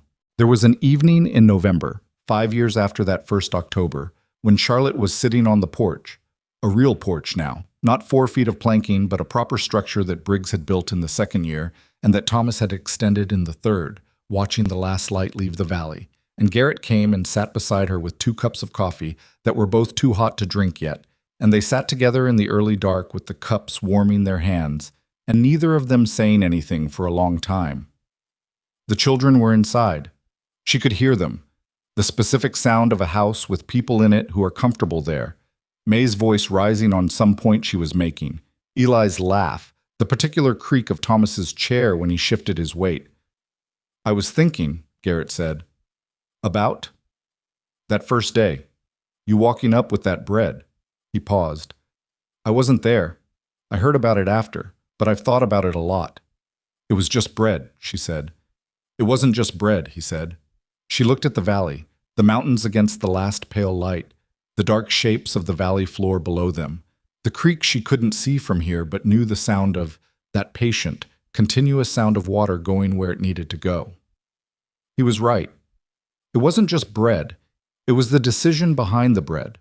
The particular moment when a person sees something wrong and makes the choice to step toward it rather than past it, not because they're certain of what will happen next, not because they have a plan for everything that follows, but because something in them can't do otherwise. That was the whole story, really. Not the roof that got fixed, or the water rights that got confirmed, or the loan that came through, or the hay that grew, or any of the specific, practical, hard-won things that accumulated into a life. The story was the moment before all of those things, when a woman carrying a loaf of warm bread decided that 4 cold children she'd never met were worth stopping for. She had not been fearless in that moment. That was the thing about courage that people get wrong. They think it looks fearless from the inside, that the person doing the brave thing is somehow operating without the fear that everyone else would feel. Charlotte had been afraid. She'd been afraid of Bellows from the first time she saw him, with the specific fear of someone who recognizes a particular kind of power and knows what it can do. She'd been afraid throughout. Afraid at the hotel meeting, afraid during the land board hearing, afraid when Briggs's fence came down and the rope tightened. She'd done all of it afraid. That was the thing she wanted the children to know. Not that courage was the absence of fear, but that it was the decision to act anyway, and that the decision was always available to you, in every moment, regardless of what was in the way.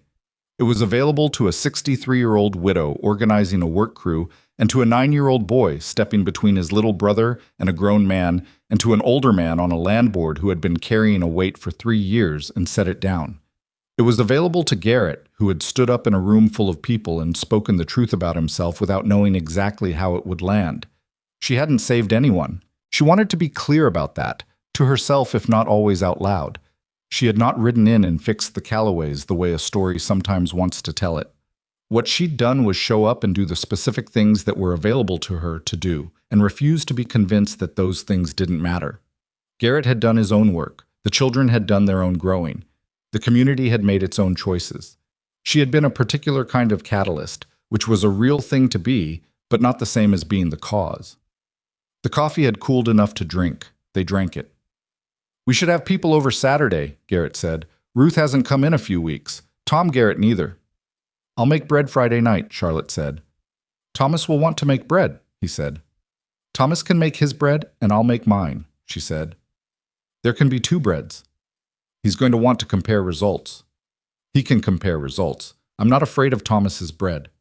Garrett made the sound that had become, over 5 years, something she would recognize anywhere in any room. A short, genuine sound. Not quite a laugh, but the shape of one. The sound of a man who has enough left in him to find things funny, which had not always been true, and which she valued accordingly. Inside, May's voice rose again, making a point. Thomas said something. Eli laughed again. The valley was fully dark now, the mountains just a shape against the lesser dark of the sky. The creek was running. She couldn't hear it from here, but she knew it was. The way you know things about a place when you've been present long enough that its rhythms have become part of your own. The bread was on the kitchen table, as it always was. The door was open. The children were inside and warm and becoming themselves, which was the only real ambition worth having for a child. Not that they be safe forever, not that they be spared difficulty, but that they become themselves fully, and with the knowledge that there is someone who sees them doing it and finds it worth watching. The creek was Garrett's, the ranch was theirs. The children were their own, which was the whole point. The porch light was on. Eli had installed it the previous spring, a small functional lantern on a bracket beside the door, because he'd decided the house should be visible from the road at night, so people knew someone was home. He'd said this so practically, so entirely without sentimentality, that no one had made anything of it at the time. But Charlotte thought about it now, looking at the light that was visible from the road, the small warm signal in the dark valley that said someone is here and the door is open. That was all it ever took. Someone deciding to be visible, someone leaving the light on. She set her empty cup down. Garrett was quiet beside her, doing that thing he did now, being present without performing it, just there, solid and real and imperfect in the ways she'd come to know thoroughly and to find, taken all together, entirely sufficient. "Come inside," she said. "It's cold." "In a minute," he said. She left him to his minute and went inside into the warm house that smelled of coffee and bread and people living in it. And she did not look back at him sitting on the porch because she didn't need to. She knew he was there. He always came inside.